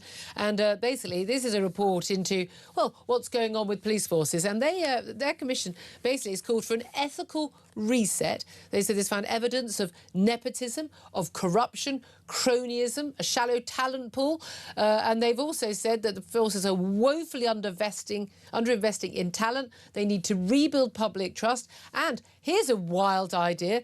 They have suggested that they should be focusing on catching criminals and preventing crime rather than taking part in wokeism and culture wars. I mean, mind-blowing stuff, Harry. It really is. I mean, this report, it's a report of two halves, quite frankly, because we've got, on the one hand, we've got Lord Blunkett, who is as sound as a pound. He's been calling for common sense policing for a long, long time. And he's a man with experience, former Home Secretary, Sheffield lad, knows what he's talking about. On the other side, we've got Lord Herbert, who's the person who has been behind the delve into woke. This is a guy whose College of Policing has instructed officers up and down the country to behave as woke as they possibly can. Now, I think what's happened is he's seen that the tide is turning and he's wanting to jump back onto the right side of history. So I have very little faith in Lord Herbert, but I have a lot of faith in Lord Blunkett. He's a sound Sheffield guy. But you're absolutely right, Julia. Why did they need a report to tell them that what the British public want is a police force whose primary concern is catching criminals? You know, it's about preserving life, protecting property and catching criminals. Why did we need a report to remind us of that? That's the really scary thing, though, isn't it? And we know a lot of it comes from the top. And we've had, the Henry Novak case and some other cases I want to go into where, you've got this two-tier policing where they are just more obsessed with culture wars, tweets, the colour of someone's skin, their religion or not, their lack of religion, as the issue of their political views, rather than who is the person at risk here and who is the perpetrator. Yeah, that's it. And I say the other problem with this report, as with all reports, even the law, is that the police take so long to apply it. I mean, we've had the Supreme Court ruling about what a woman is. Yeah. They haven't applied that yet. We had multiple wins by me in the High Court, followed by Suella Braverman publishing a new legislation about non-crime hate incidents. It took them years and years to apply that. Now, we, as the British public, don't get a time to consult, do we? If the speed limit changes down our road and it drops from 60 mile an hour to 30 mile an hour, I can't keep doing 60 whilst I consult with my employers. I've got to obey the law straight away. But it seems as though the police and other sort of quasi-government agencies have given themselves a massive They really have. And it undermines them so much. It undermines so many of the police. And we know something like, was it a third of police officers now have had less than 5 years in the job.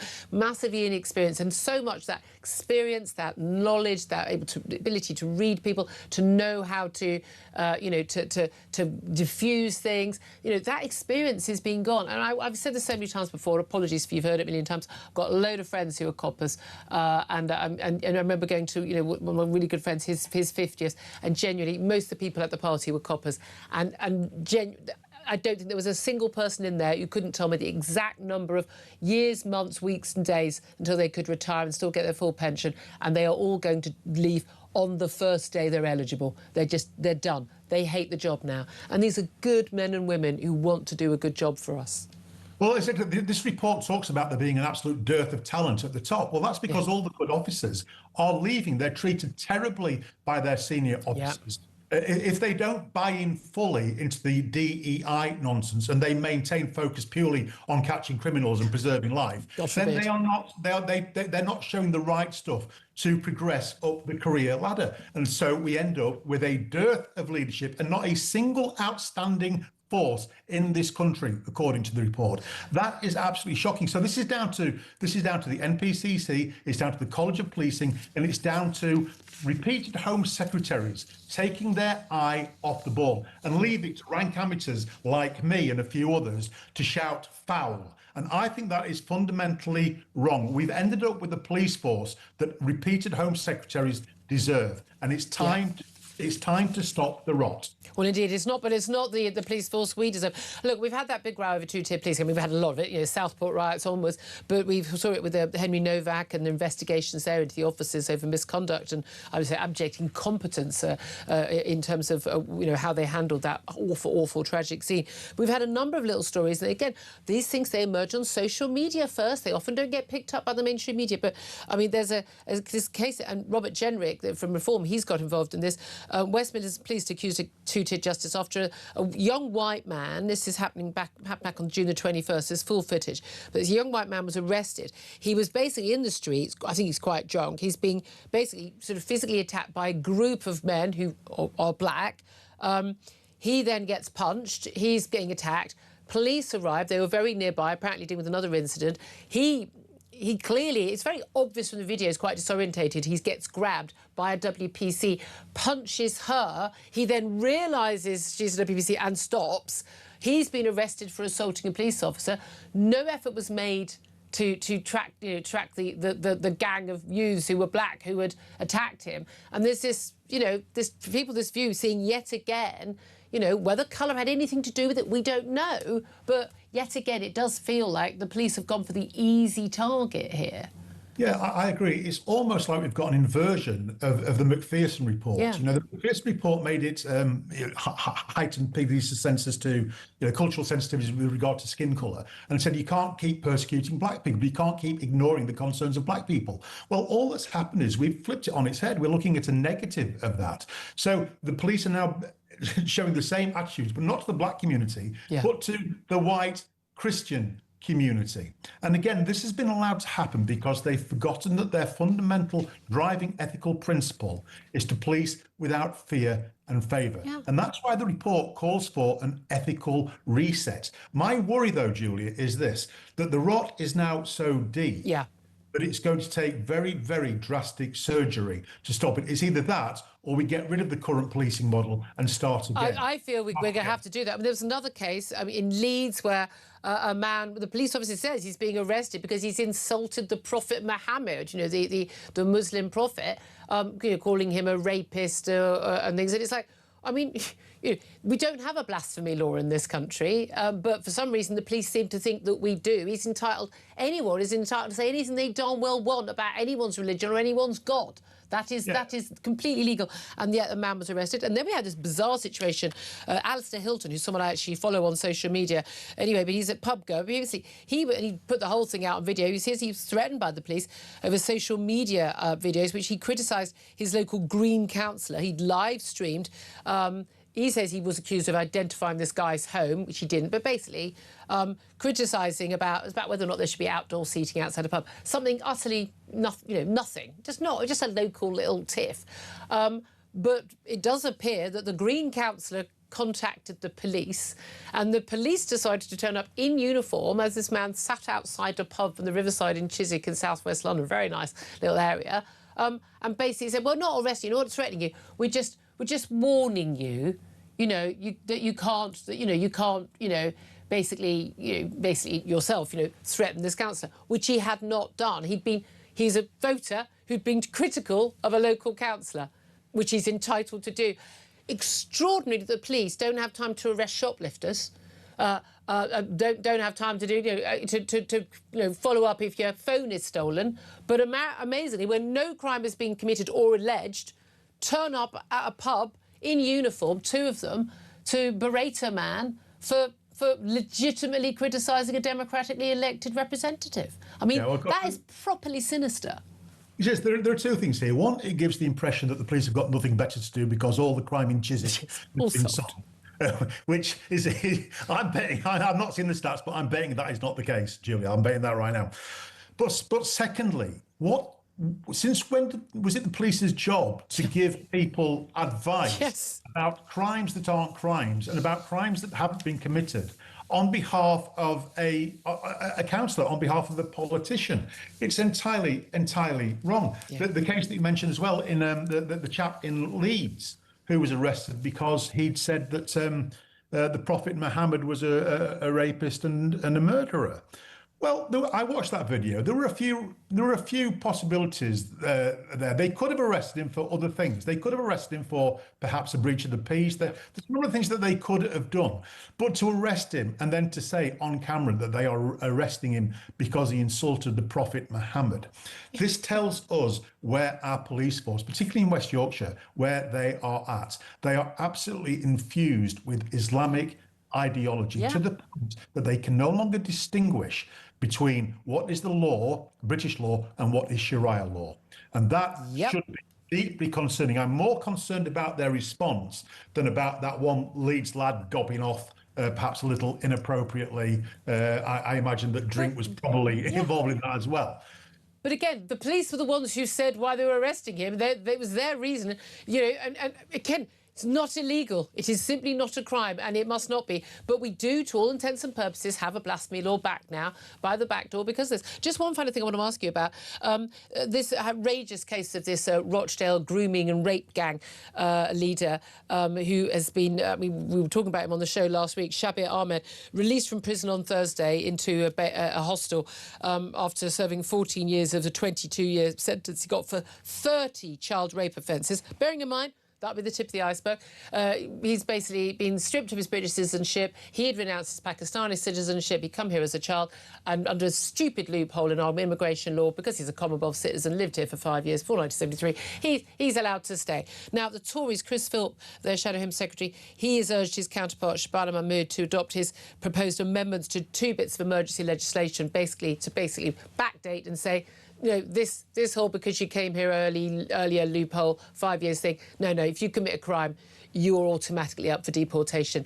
There is simply no excuse for the government not to do this. We saved British steel in 1 day of emergency legislation. It had Commons vote, Lords vote and royal assent in 1 day. We can absolutely save British working class girls by changing that law. They could do it today if they wanted, couldn't they? Yeah, they absolutely could. I mean, what I would do in this case is I would helicopter him out into the North Sea and stick him on a used sort of North Sea oil rig platform and let him stay there until we sorted out his citizenship. What we don't want is people like him inflicting fear upon his former victims, spreading his lies and his hate. And there has to be some process for getting him out of the country. And if that prompts, the European Union or lawyers or whoever to go up in arms, so what? Let's go up in arms. We're going to do it anyway. Absolutely. We're going to do it anyway. If the Home Office is still going, my callers on my show on Thursday came up with a solution, within 5 minutes. If anyone at the Home Office, I can't come up with a solution to this, then I'm sorry, they should all be out of a job. So good to talk to you. Covered a lot of ground there. Harry Miller, former police officer and founder of Fair Cop, thank you. Henry Hill, listening to all that from The Critic. Your thoughts on what he has to say? I mean, on the law, you're completely correct. Even if nothing else, you could just pass a law saying that you can deport this person. Literally and have anything a two-line law. Yeah, exactly. Parliament can actually do anything it likes, and it's important that we remember this. Whenever you get politicians saying, we can't... Because the law says this. It's not can't, it's won't. Right, it's the whole point of being an MP is you can change the law. That's literally your job. Exactly. On the policing thing, it would be an enormous job of work because you basically need to do to the police now a job on the scale of what happened after Macpherson, right? Because it needs comprehensive change at the top, it needs a comprehensive change of recruitment. Hell of a lot of sackings. A hell of a lot of sackings. And it might actually be easier to start again. And you think about things like the College of Policing, there didn't used to be one, right? It appears to be mostly a way of modernising the force and transmitting terrible ideas. Scrap it. Absolutely. I would scrap them tomorrow. Honestly, I'm probably arrested over them, but there we are, 11:48 it's time. We're going to take a break. We're going to be talking about the royals. Well, this relates to security, doesn't it? Prince Harry's not bringing Meghan and the kids to the UK. Well, not to London because of security fears. But where is he going to stay? Do we care? Maybe Nigel Farage has got a mate who can put him up somewhere. We'll talk about that up next. This is Talk.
The thing that most makes me angry about Keir Starmer, talking about the need to defend our country, and he's gone out of his way to not make the tough decisions, to actually do the thing to defend our nation. It's cowardly, and I think it's treacherous. Nothing to say on immigration, nothing to say on benefits, nothing to say on jobs, nothing to say on tax. Absolutely appalling. If this is the solution the country's been waiting for, then we are in a very, very bad place. People up and down the country are asking why they are always being put second. They work every day, they get up, they pay their bills, they look after their kids, and yet the other side of the social contract is not being held up. Across the UK, on DAB+, on YouTube, on your mobile, and on your side. This is Talk. This is Talk, the Home of Common Sense, for me, Julia Hartley-Brewer. Let's talk royals. We've not done that for a while, but I'm delighted to say it gives me an excuse to talk to Talk's royal correspondent, Rupert Bell. Very good morning to you, Rupert. Good morning, Julia. Are you feeling tired and emotional this morning? I've got not emotional, because I'm saying that's the first time I've ever seen my husband watch football without a beer in his hand. But it was 5:30 in the morning, so maybe a little early even for us. But certainly tired. Now I wonder whether Harry's going to be tired, get a bit of jet lag when he arrives in the UK. There's been all this toing and froing and umming and ahhing about will they, won't they? He's coming over to the Victor's Games. Is Meghan coming? Are the kids coming? Are they going to be reunited with their grandfather they've not seen in 4 years? What's actually going on? No, I don't think anyone knows. I think the royal household are just tired with it. By all accounts, they offered accommodation. He then ummed and ahed. In Buckingham Palace as well. Yeah, and then they ummed and ahed, and they said, well, you've now told us too late. And also, they've got the thorny question of this court case, the verdicts coming out that he was obviously been involved in. We're going to hear the details of what the verdict is tomorrow. Explain what this case is. Well, it's basically related to going against the Daily Mail and phone hacking and finding out information through illegal means. And we're going to get the result of that tomorrow. Yeah, tomorrow. And also, if he was then staying in a royal palace, then that all makes it sort of slightly uncomfortable for the king. So there's that element too. But actually, if you look at it, 1 minute the children are coming, 1 minute they're not coming. It is, I mean, EastEnders couldn't write this script. It really is just a soap opera that Harry's creating because he ums and ahs and thinks he's needs a sort of designer bells and whistles security.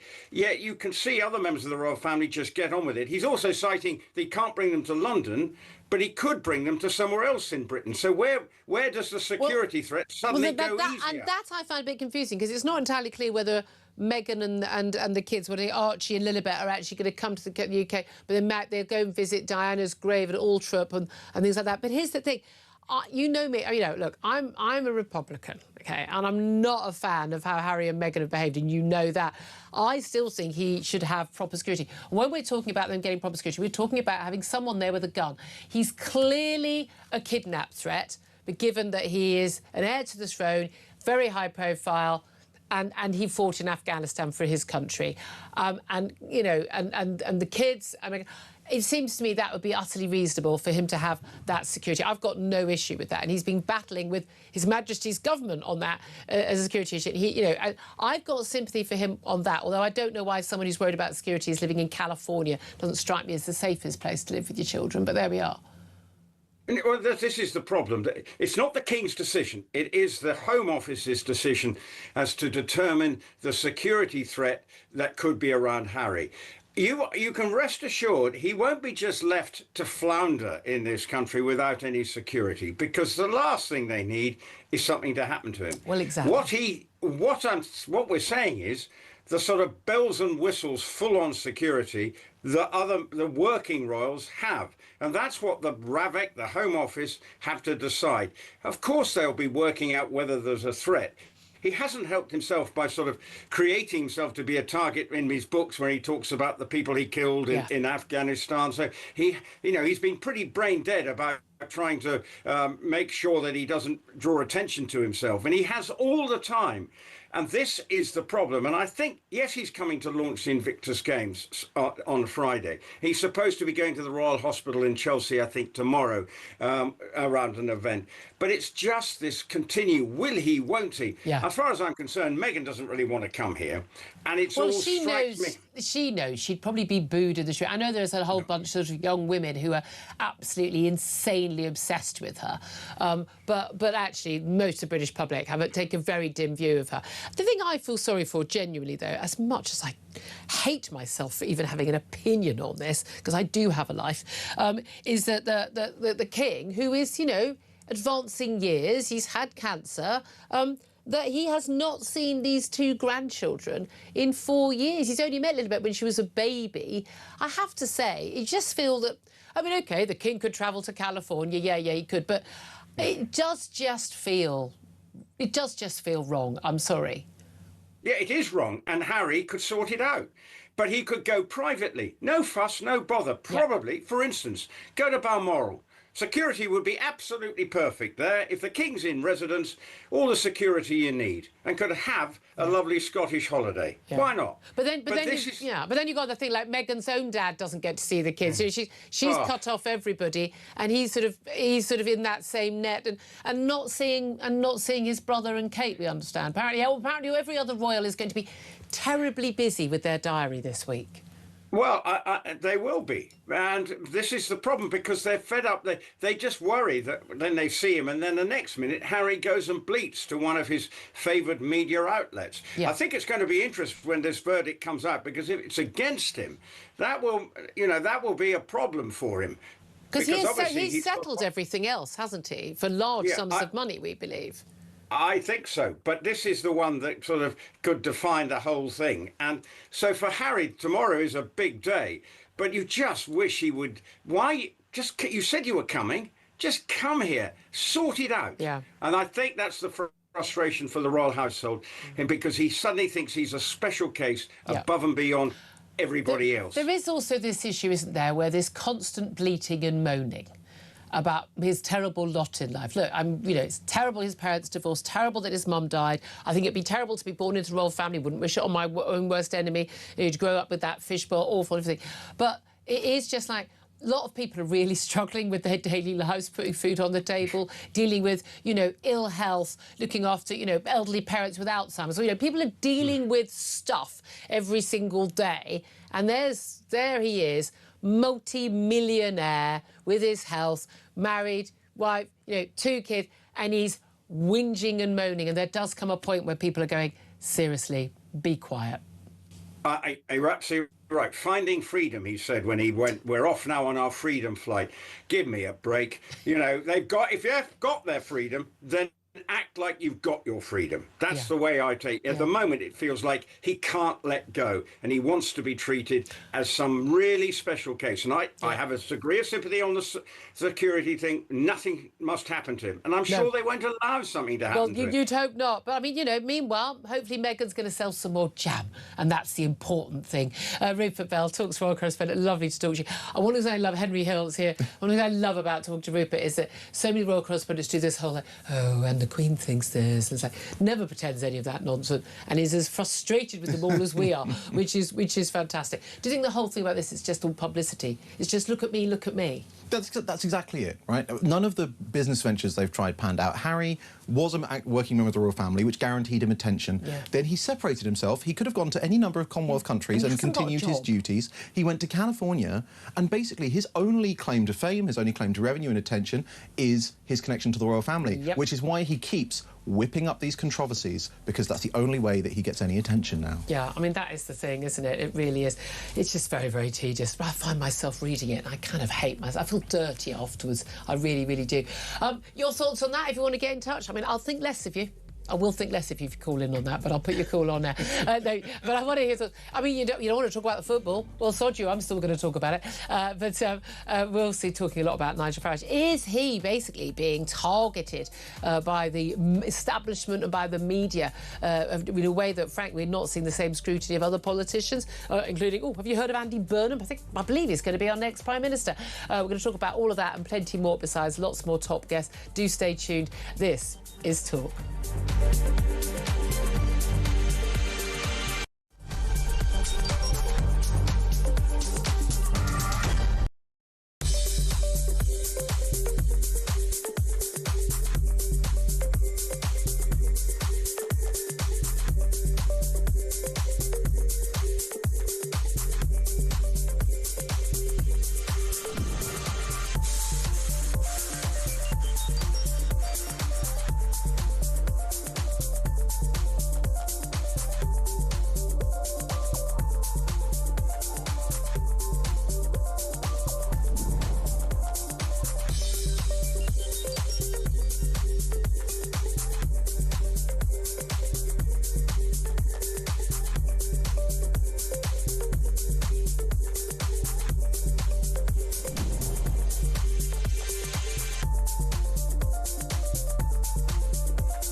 across the UK. On DAB+, on YouTube, on your mobile, and on your side. This is Talk.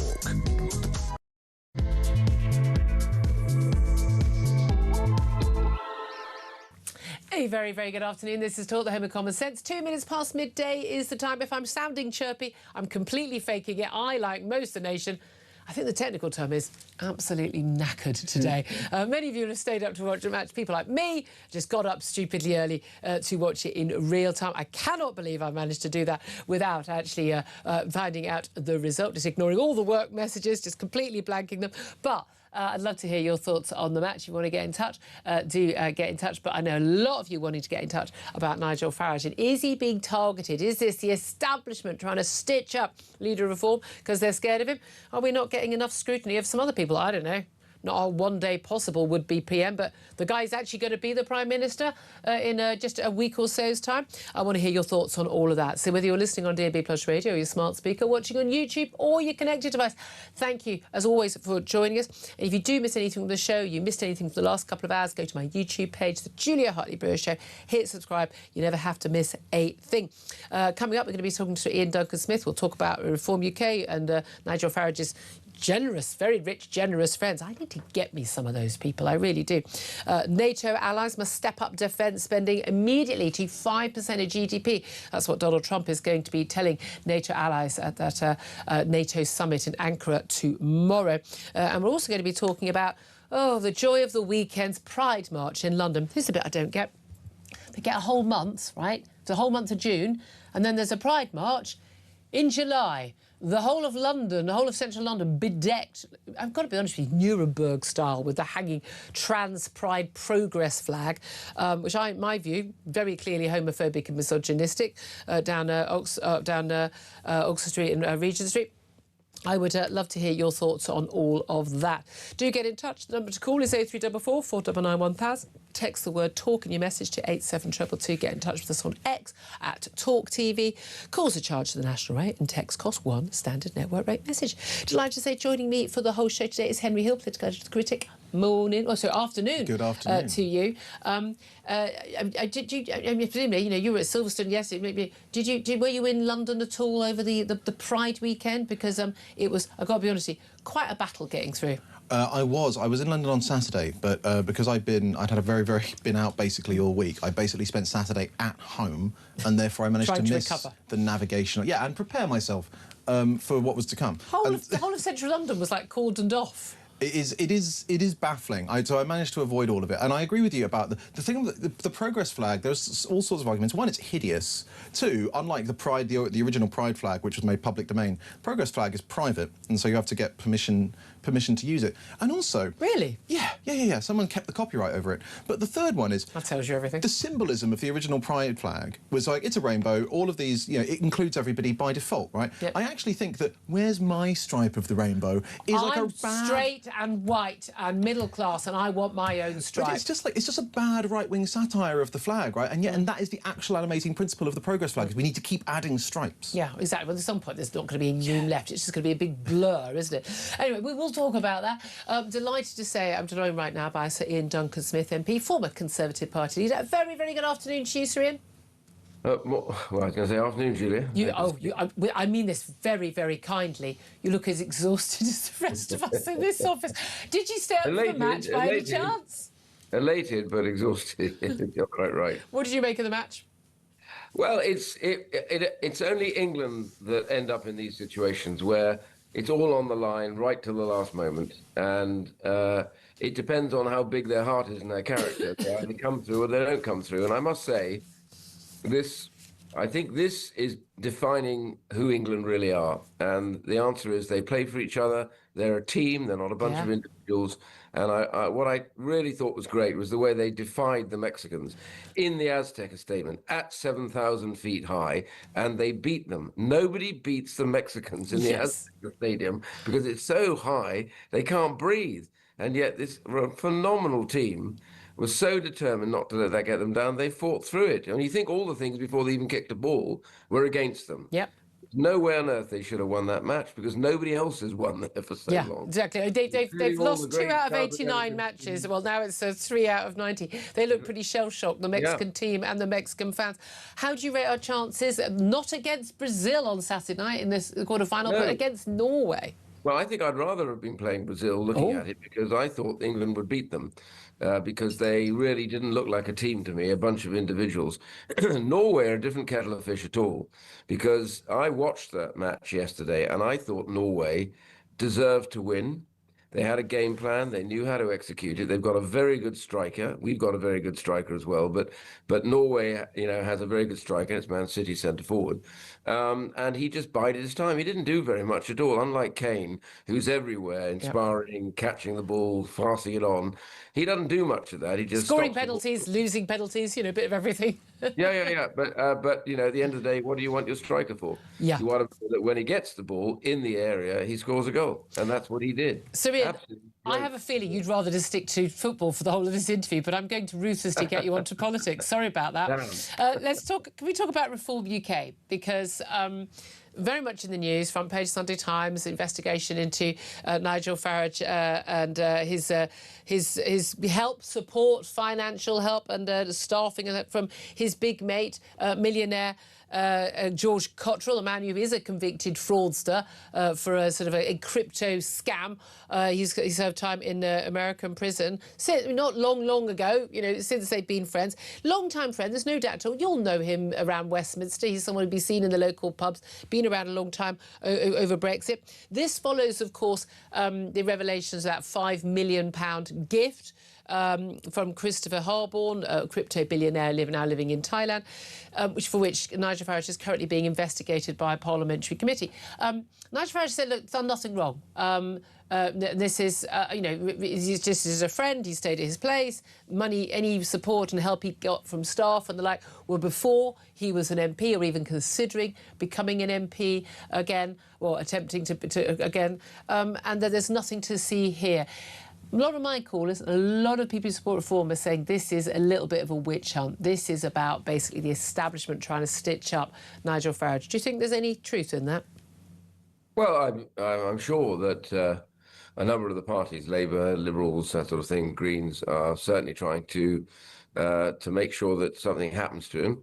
I would be certain of that. But on the other side of this, all I would say is, look, don't moan about it. You knew what the process was. You knew what the rules are when you decided to run for Parliament. And when you got in, you were told what the rules are. I mean, it does sometimes become a witch hunt, but it's a witch hunt after the event. So the problem is that you can't just take a chunk of money and not declare it. And they should have... But his argument is, I wasn't in Parliament, I wasn't planning to go back to Parliament, it was personal help. He needed social media help, he was working on a, star on a TV channel. But my answer to that is very simple. I'm not sit here now. Look at what it is and declare it. It doesn't do you any harm. You tell everybody, this is what I got, that's where it is, it's no problem, I'm keeping it, it's no big deal.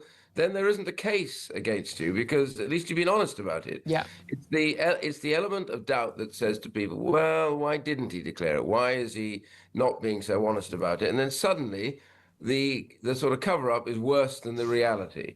And I think that's where we are at the moment. And so, fine, of course, that other parties, even your own party at times, and I bear witness to that, likes to get at you and uses all sorts of ghastly devices.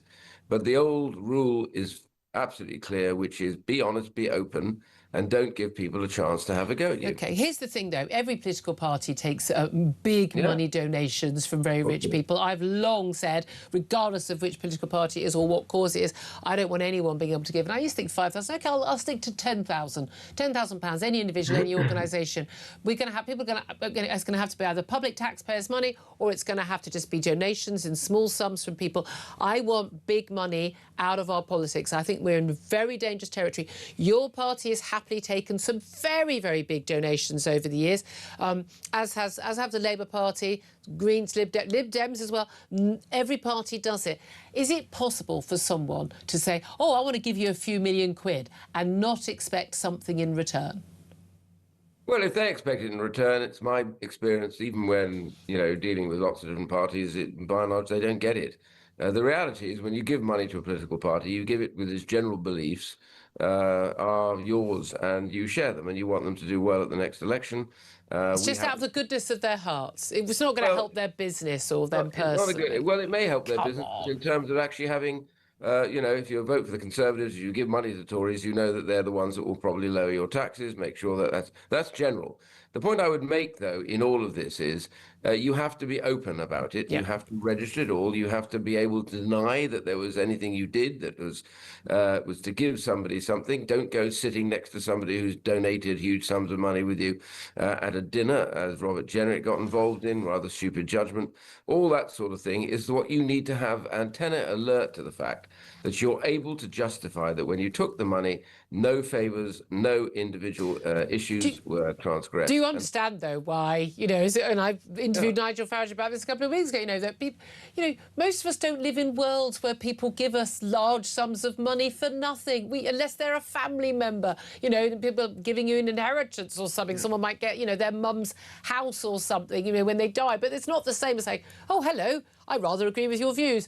I live on the other side of the world, or I'm a billionaire or millionaire. I think I'll just give you a huge sum of money beyond most normal people's wildest dreams. A lottery. Well, they have to be British citizens, which is critical. But the main point really is, OK, well, if we don't like the idea of people giving private donations, then it's the taxpayer that will have to subsidise parties, as happens in some of the European countries. Yep. Now, lots of taxpayers may say, I don't want to give a party I don't agree with money. And we're already taxed enough. We already have to pay for the BBC licence fee. Yeah. Why should we have to pay for politicians? We don't want them. Well, the trouble is, democracy does need money. Otherwise, you can't function, you can't campaign, you can't do stuff. So your choice is one that says, do I protect the taxpayers or not? And the answer, I think, is it's not a great system. We're nowhere near where the Americans are. No. We're far, far But we're in that direction. Yeah, but we have greater rules about what you can dispense during the course of an election, what you can't. We are set with figures. They're not in the US.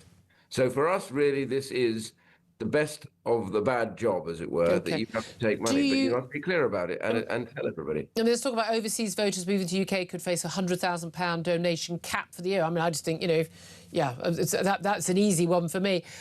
Lots of talk, though, if Nigel Farage, in relation not to the stuff that's been in the Sunday Times in the last weekend, but to this £5 million donation, or gift, he says, for his security stroke a gift, his money, he says he hasn't spent it, from Christopher Harborne from Thailand, that a lot of word around Westminster seems to be that he could actually get a big slap on the wrist, could get a suspension, a temporary suspension from Parliament. If it's 10 days or more, that could open the possibility of a recall petition in his Clacton constituency. And by all accounts, the Tories are targeting that seat, especially give the concern that the Reform would have that his big rival Rupert Lowe, just up the road, of course, in Great Yarmouth, for Restore, will be running a candidate themselves, and that could split that Reform-style vote. Are you thinking there's even a possibility that Nigel Farage could actually be unseated? Well, it's difficult to unseat a sitting politician. You have to have very strong evidence that they have not just transgressed the rules, but have, in a venal way, used the system for their own devices. And I think you've seen a number of them have had recall petitions. We introduced the recall petition. But I don't... my instinct is what he should be doing, instead of complaining or moaning about people stitching him up or going after him, which is what politics is about. Sadly, you may not like it, but that's what you signed up to when you became a member of Parliament and the leader of a party. What he should be doing is saying, look, OK, I got this wrong. I got this wrong and I should have checked. I didn't check. I apologise gratuitously to everybody. It's not what I do normally. I understand this. I'm registering it and I should have done it before. Yeah. I apologise, mea culpa. If he'd done that from the beginning, then people would have been going, oh, OK, well, there's not much to debate here. That's the thing, but yeah, it's the decision to try and hide from it is what causes all the problems. Well, there's no doubt there's a lot of scrutiny, not just of Nigel Farage's finances and supporters, but also of reform policies and indeed of Conservative policies. And we're seeing a lot more Conservative policies coming out from your leader, Kemi Badenoch. How much scrutiny is there, do you think, of Andy Burnham, given that we're talking about, with the other two, potential prime ministers in a few years' time? we're almost nailed on, are we not? Then we got to end of this week, we've got the nominations open for the Labour leadership. Really no expectation now that Al Carnes or anyone else is going to run against Andy Burnham. On the 20th of July, he's likely, 99.9999% is going to go to the palace. He's going to become our next Prime Minister.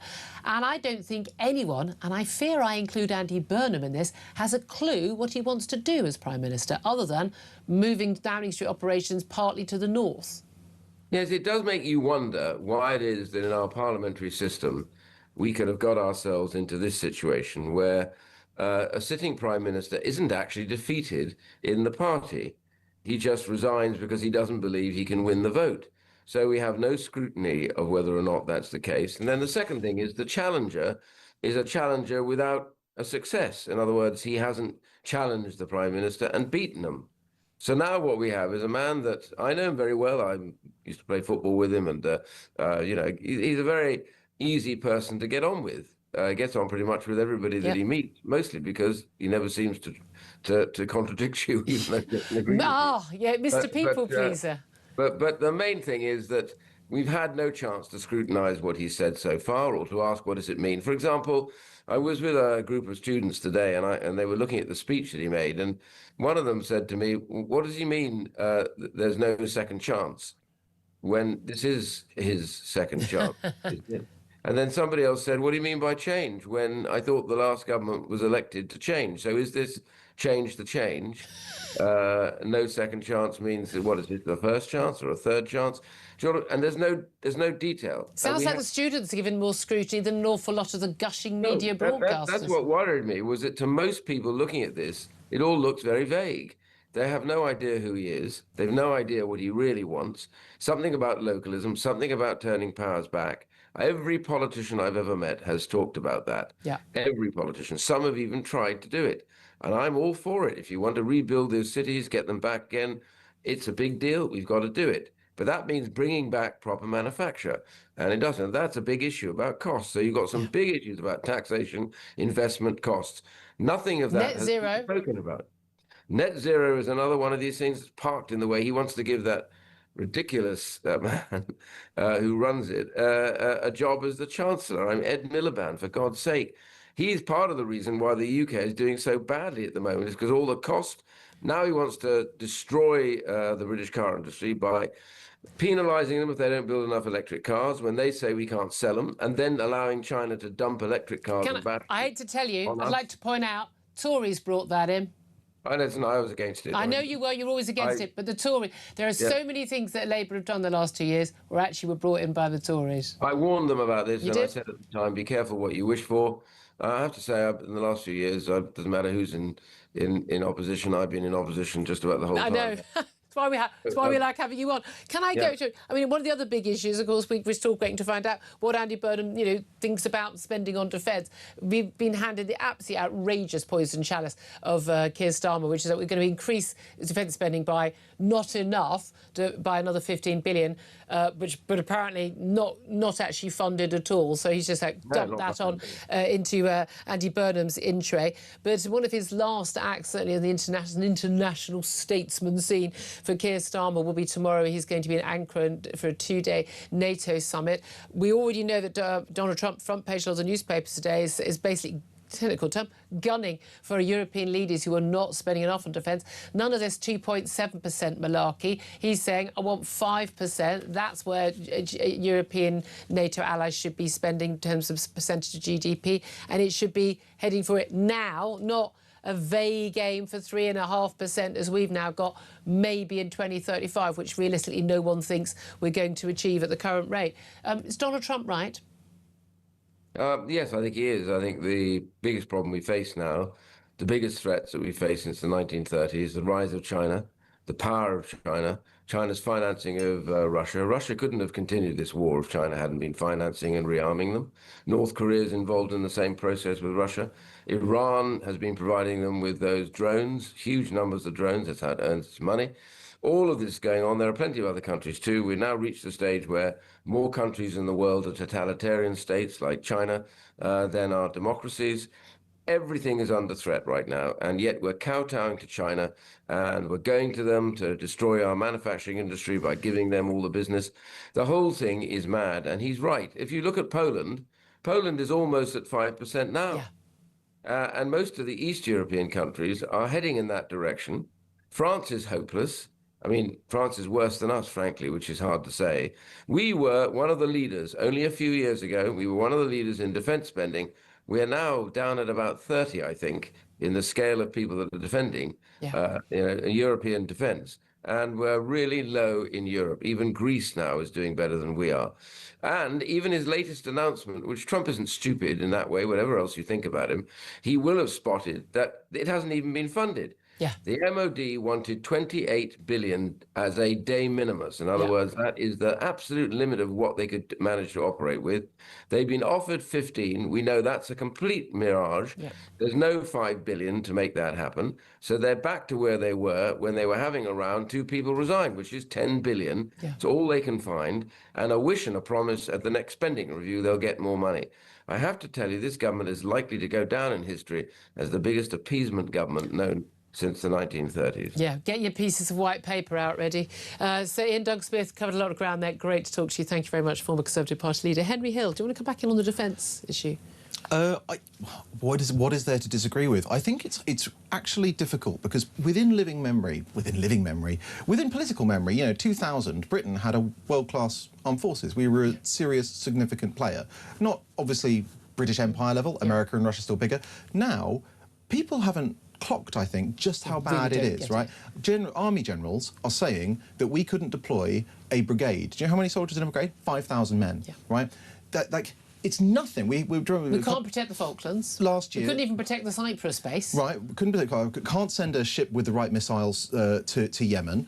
When Starmer was last year talking about deploying the British Army to protect Ukraine, crucially, after a ceasefire, so they wouldn't be doing any fighting, but he was like, what have we said? And the army said, we can't actually put 10,000 troops in Ukraine, even not to fight, right? Yeah. The extent to which our military force has decayed would catch a lot of voters off guard, I think. And meanwhile, the threats keep mounting from Russia and China. And again, when everybody who knows about this stuff tells you we are in danger and we don't act, I'm sorry, again, Keir Starmer should hang his head in shame. I mean, again, Tories failed, they should have been ramping up, but you know, he came in, you know, the ramping up of the threat has absolutely happened even more under his watch, and he's failed to take any action.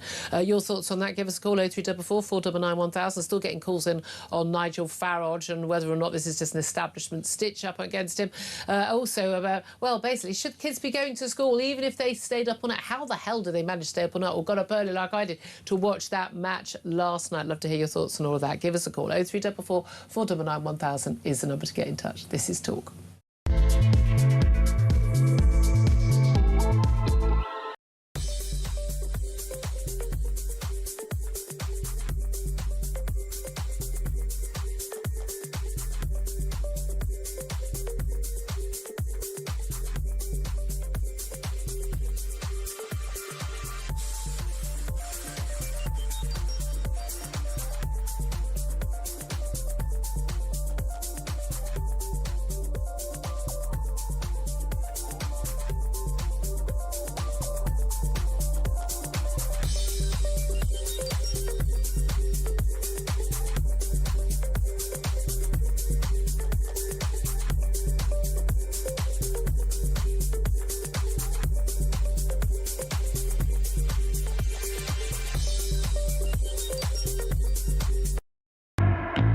The thing that most makes me angry about Keir Starmer talking about the need to defend our country, and he's gone out of his way to not make the tough decisions to actually do the thing to defend our nation. It's cowardly, and I think it's treacherous. Nothing to say on immigration, nothing to say on benefits, nothing to say on jobs, nothing to say on tax. Absolutely appalling. If this is the solution the country's been waiting for, then we are in a very, very bad place. People up and down the country are asking why they are always being put second. They work every day, they get up, they pay their bills, they look after their kids, and yet the other side of the social contract is not being held up.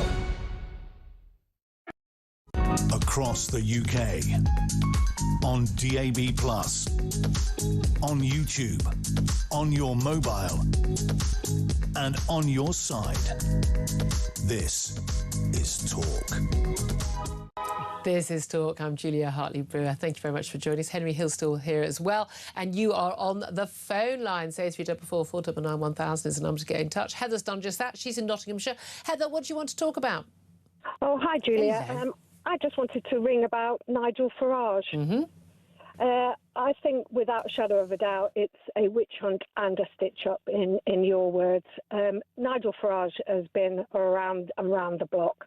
And he's not naive or stupid. I don't believe that he would have left himself open for this criticism on purpose. But then he could easily have just declared it.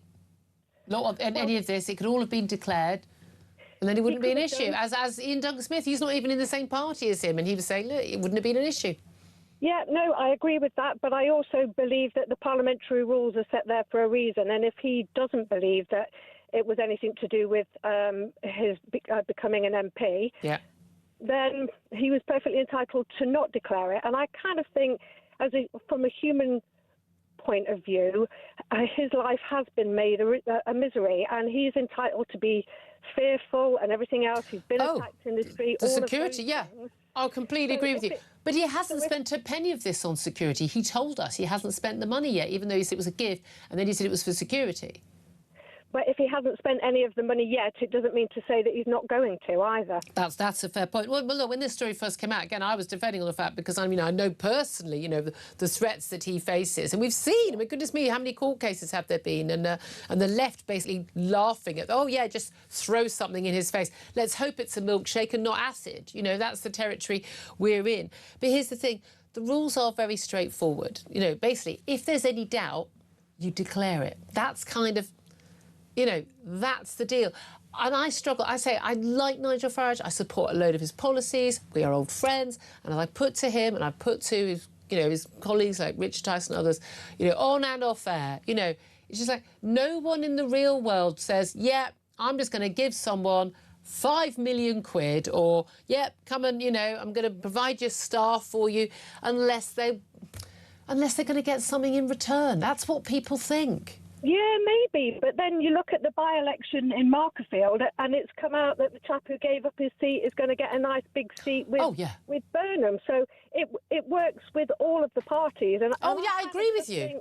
If you're going to start throwing stones, let's start throwing them at all the other places as well, because I'd be interested to know how the front bench have all become multi-millionaires on 90+ thousand pounds a year. They're not. I mean, they're not multi-millionaires on 99 grand a year. I mean, they're not. Some people, again, plenty of people go into Parliament because they've already made their money and then they can afford to take what for them would be a massive pay cut. I mean, I'm in awe of those people. Like, God knows why they want to do it.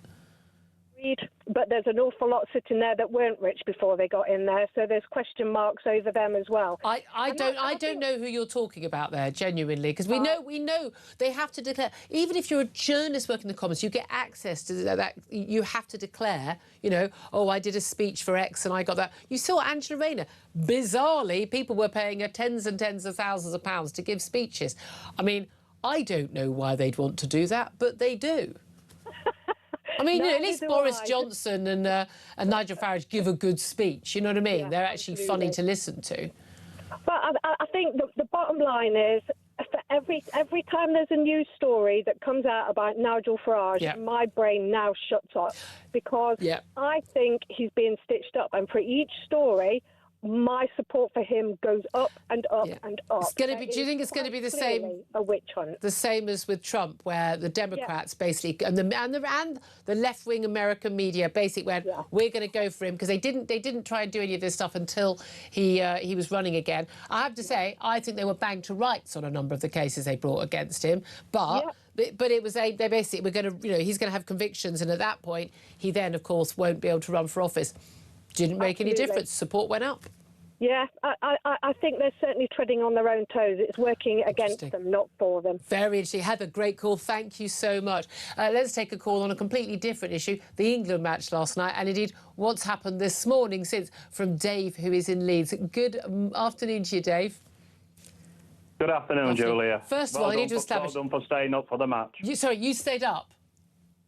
No, I was working, but well done to you for staying up for the game. I got up early. I couldn't stay up. I was honestly, I spent too many years getting up early. I can't do that anymore. My brain, my body clock's gonna be different. So you were working. So you didn't get. Were you like watching the highlights? No, I can't in the job I do. I was just busy working. Have you got a proper job? What's your job?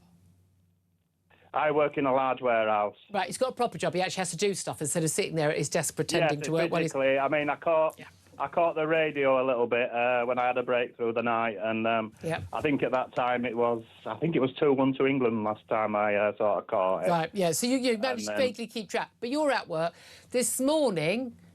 What happened? Yeah. Right. My son goes to a school. I live in Leeds, and my son goes to a school in Bradford, just over the border from where I am. Yeah. And he was staying with my sister last night because he was staying with his cousins who all wanted to watch the game. Yeah. So my sister's not working today, so she says, "Oh, I don't mind having him, and I'm 10 minutes from the school where they all are. They can all stay at mine and watch the match." So that's great. But I get a phone call from her about 7:45 this morning, really irate, saying, "I can't believe it. They've closed the blooming school down. It's an emergency closure." Emergency closure. What for? Yes, I still don't know. I got a message. I got a message about an hour ago saying, we'll update you soon about what's happening. We're still closed. Blah, if anyone gets out of bed, we'll give you a call.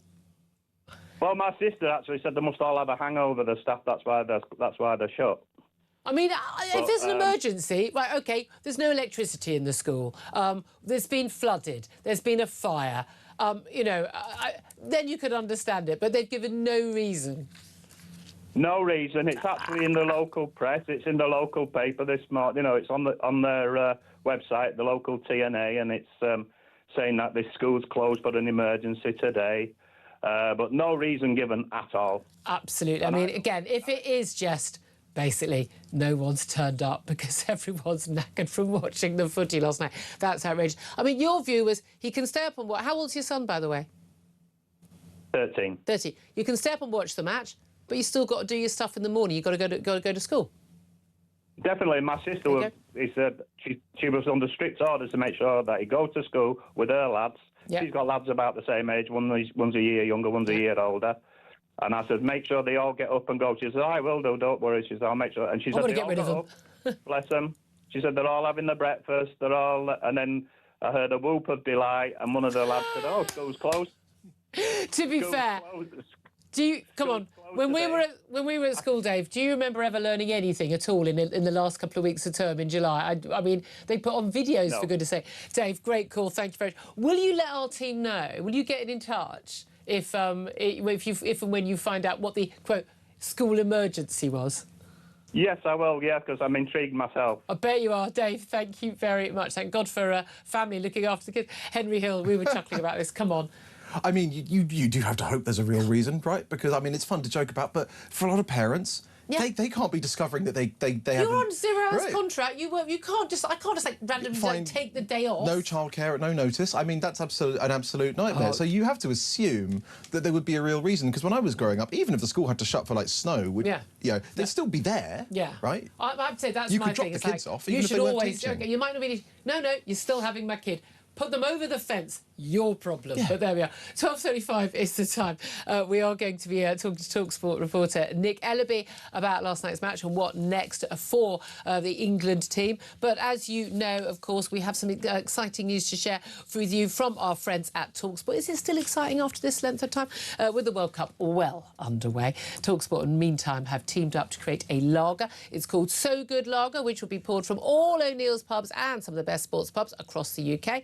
You can find your nearest pub by visiting talksport.com/so-good.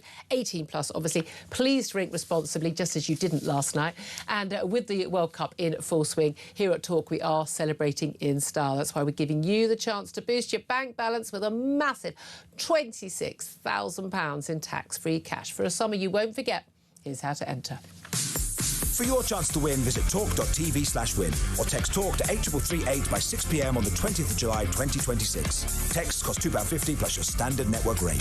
Or send your name and number by post to Comp1 PO Box 3190, Colchester CO2 8GP. To arrive by midnight on the 23rd of July 2026. 18 plus, UK residents only. So for your chance to win, text TALK to 8338 now. This is a network promotion. Full T's and C's at talk.tv/win.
Across the UK, on DAB+, on YouTube, on your mobile, and on your side.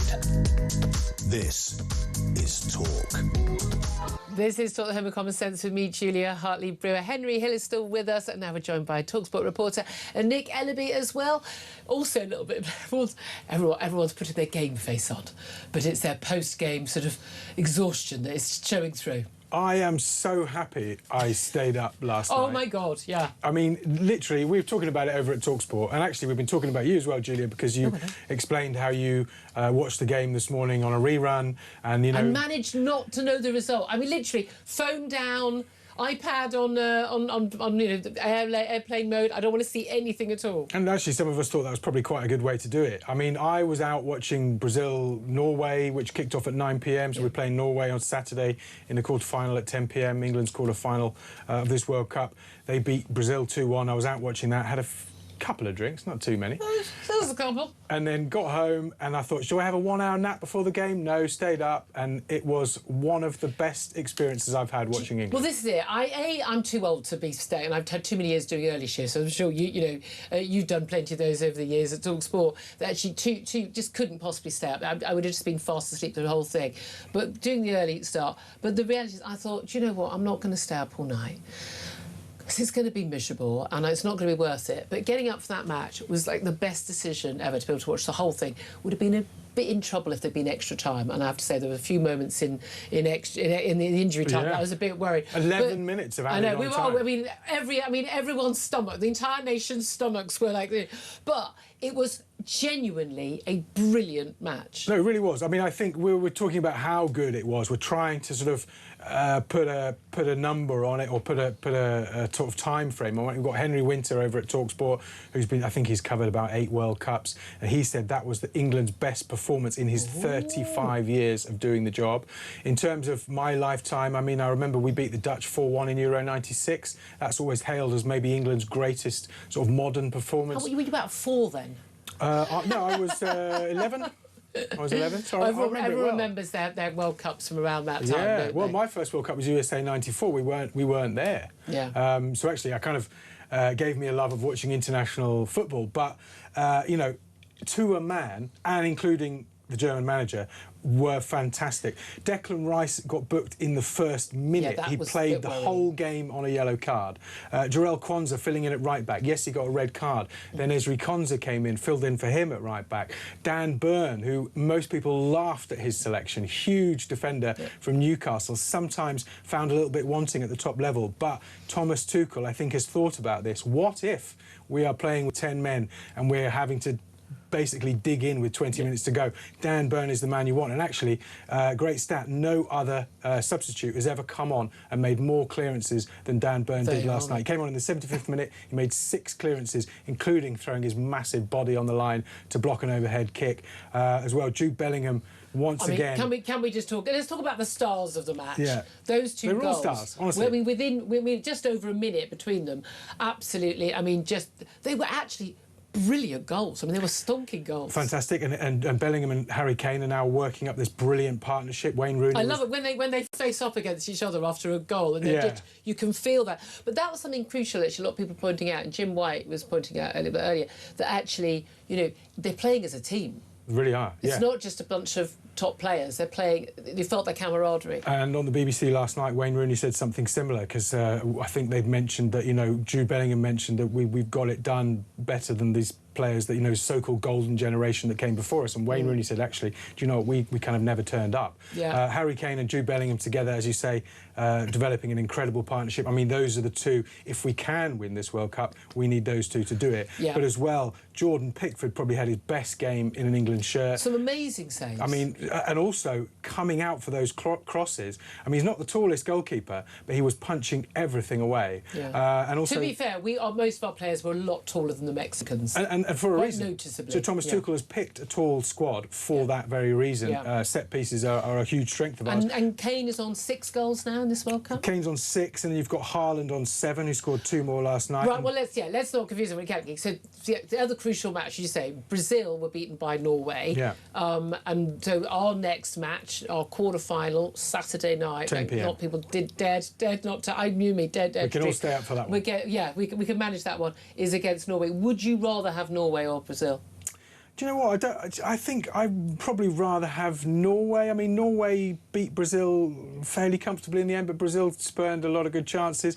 But that doesn't mean Norway are brilliant. That's both goals from Haaland. No, I think if we can keep Haaland quiet, and if we can stop the supply to Haaland, which is what the aim of the game will be for us, then I think there's absolutely no reason why England can't set up a semi-final with Argentina. And let's just go back to all the concerns we had last week ahead of this match about the sort of, you know, Azteca Stadium, you know, Mexico is basically they're playing a home game in a stadium at very high altitude, 7,000 feet, very little time for the England team to acclimatise them. There was that big thing about moving the match forward, which, again, not necessarily good for the team, because they want that any extra hours has got to be good, because it was supposed to take 2 weeks to acclimatise. There was some talk the policing operation might have had an impact on that, and maybe FIFA were thinking about that as well as the weather. And you know, it turned out that the match was postponed by 1 hour. But I mean, in terms of the altitude, England had a very difficult decision, because you need to acclimatise, and if you can't do that, the received wisdom is that you arrive as close to kick-off as possible. Yeah. They had to arrive. In the end, it was 48 hours, which can be a little bit tricky.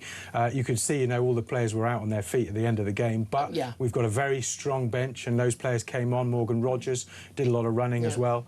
But I mean, they left nothing on nothing on the pitch. They went for it. But it was interesting, all these fears, and that's come on, you know, even though we're ostensibly the favourites, you know, given the home stadium, and it was very noticeable. The Mexicans, most of the spectators were Mexicans. I think there was 3,000 England fans there officially, and very loud. I mean, it was such a loud stadium. That did have an impact in terms of the players who've been shouting to each other on the pitch. Let's have a little watch and a listen of Harry Kane's post-match interview with the BBC and what's happened to his voice. Yeah, it was a crazy game.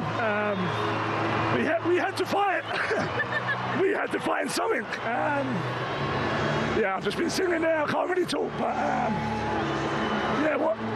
all the occasion, the team, everything against us, we found a way. Do you know what he sounds like? He sounds like sort of Miss Piggy in the with Kermit, talking to Kermit the Frog. He sounds a little bit like Darren Cann, who's the guy that's doing the refereeing expertise for the BBC. But he actually got his voice back. By the time he'd spoken to TalkSport, he actually sounded a lot better. I mean, they were singing, as well as shouting to each other on the pitch. They all sing Wonderwall at the end of the game. I'm of that era. It still does it for me. Yeah, I mean, it's honestly, it's become an anthem, and obviously everyone knows the words, and the lyrics are kind of, you know, ambiguous enough that you can put your own meaning to them, and that has now become the moment between the fans and the players, singing Wonderwall to each other at the end of the game. And you mentioned, you know, they did play as a team. Gareth Southgate, we know, did a huge amount of work in reconnecting the fans with the team. But Thomas Tuchel, what he's done is he's just sort of come in and said, look, he's cleared out all this rubbish. He said, what we're here to do is win this World Cup. I'm not going to talk about any of the politics. I'm just going to focus on winning this tournament. And they're all in it together. Can we mention the politics, though? Because it's an extraordinary situation with this US striker. I'm going to mispronounce his name. Folarin Balogun. Thank you. Yeah, I've definitely been mispronouncing it. But basically, he was going to face a one-match ban against Belgium. Yeah. And he's basically, extraordinarily, America complained, including the American president, Donald Trump, who called his big mate, the FIFA president, Gianni Infantino, and that one-match ban was basically cancelled. Even UEFA have said this crosses a red line. What do you make of that decision? Well, I mean, I think what it does is it kind of brings the whole idea of, you know, the referee's decision. It makes an absolute mockery of it. So what FIFA have done is they've overturned the suspension. They haven't sort of overturned the red card, but they've overturned Balogun's one-game suspension. But if you get a red card in that scenario, you get a suspension. Sure, but there is precedent. So they did this with Cristiano Ronaldo. Ronaldo received a red card in the qualifiers, and he was supposed to have missed the first 2 games of this World Cup, suspended. FIFA then suspended that suspension, and they also had to do that with a number of other players, including Ecuador's Caicedo as well, because, you know, what it looks like is that FIFA are trying to make sure the big stars have their moment and not basically more people are going to watch, and that's more money, like the rehydration breaks and the like. But there's a huge war between UEFA and FIFA, a bit of a power struggle at the moment, various things. I mean, UEFA say that this decision crossed the red line. They call it incomprehensible. And Sepp Blatter, of all people, the former president of FIFA, has come out and said that, you know, political phone calls shouldn't be making this, and FIFA shouldn't be... Sepp Blatter saying that. Well, I know. You've seen that Spider-Man meme with all the Spider-Men pointing at each other. Very much a situation like that. Your thoughts on this, Henry Hill? I mean, he didn't stay up for the match because he had a very good excuse, another sporting event. Yeah, I was at Silverstone, but I did end up watching the highlights. I think, as what we were saying earlier, is that even if you're, you know, corrupt... Yeah. The only Try way to be more subtle about it. But the only way you can get all these bribes if you're at FIFA is if the game itself, the integrity of the game, holds, right? Yeah. The moment you cross that line, the moment it looks like people can pull in political favours, not just to get extra breaks for advertisers or to, you know, get the cup hosted somewhere with a hideous climate that practices slavery and all the rest of it, but instead to actually get a decision changed that affects the game, that crosses a fundamental line. I think it's going to come back to haunt them. Well, we want Sakir Starmer to give Gianni Infantino a ring and see if he can get Jarrell Kwanzaa off the hook for the game of the weekend. Absolutely. I mean, just pay the bribe. Everyone else does. It's just cheaper that way, if you ask me. Anyway, Lico, it'd be great to have you in. You go and get some sleep at some point. A little bit later, yeah. TalkSport reporter Nick Ellerby there. 12:48 is the time. We're going to take a quick break. Up next, going to be talking about another big event at the weekend, London's Pride March. What I don't understand is why is it in July when they've had a whole month for the march in June, but it happened. And, yeah, I've got a bit of an issue with the flags. We're going to talk about all that up next. This is Talk.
The thing that most makes me angry about Keir Starmer talking about the need to defend our country, and he's gone out of his way to not make the tough decisions, to actually do the thing to defend our nation. It's cowardly, and I think it's treacherous. Nothing to say on immigration, nothing to say on benefits, nothing to say on jobs, nothing to say on tax. Absolutely appalling. If this is the solution the country's been waiting for, then we are in a very, very bad place. People up and down the country are asking why they are always being put second. They work every day, they get up, they pay their bills, they look after their kids, and yet the other side of the social contract is not being held up. Across the UK, on DAB+, on YouTube, on your mobile, and on your side. This is Talk.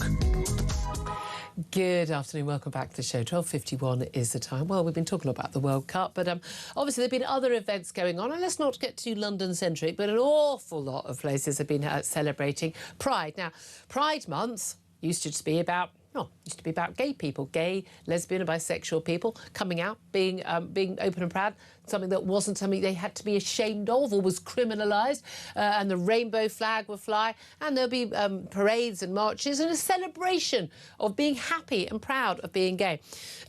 Now it's become a much, much bigger thing. It doesn't seem to always be about being gay at all. It seems to be mostly about being trans or queer or pretty much everything else in the plus category of the LGBTQIA plus, whatever it is.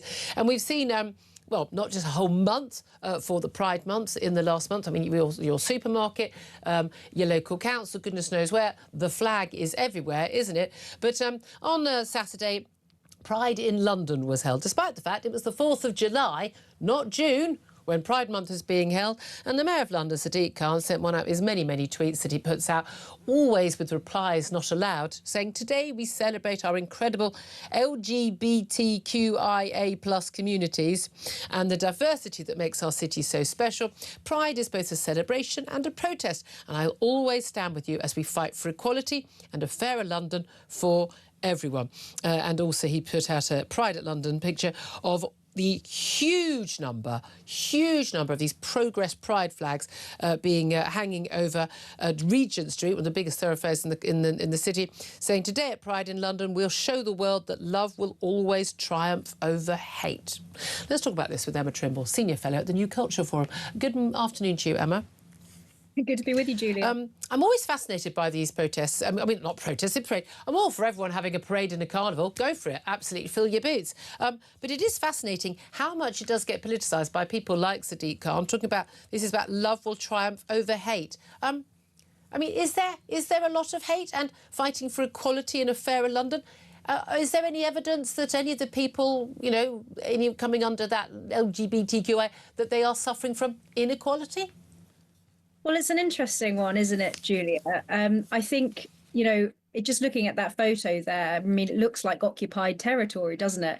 It's like a Nuremberg rally, for goodness sake. When we're talking about, you know, the origin of Pride was about the right to be gay, and the right to be gay is based on same-sex attraction, which is based on sex-based rights. And what you see in that flag there is an inherent contradiction between the LGB and the rest of it. Yes.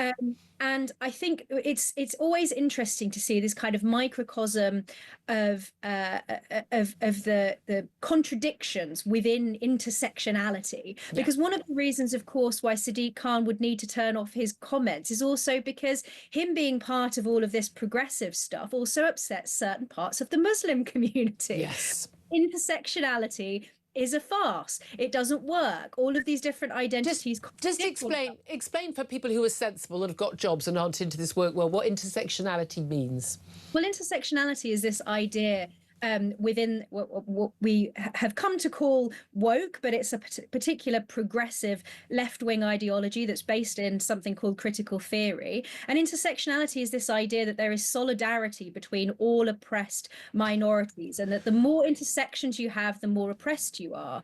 But the reality is that these different identities contradict one another. And we saw this particularly with the kind of crossfire that certain left-wing politicians get themselves in when it comes to supporting LGBT rights or supporting the Muslim community that object to them. If you criticize the Muslim community for objecting to them, then you're Islamophobic. And what you see in that flag and what you see in these pride marches actually is you've seen this shift towards all sorts of things that aren't to do with same-sex attraction.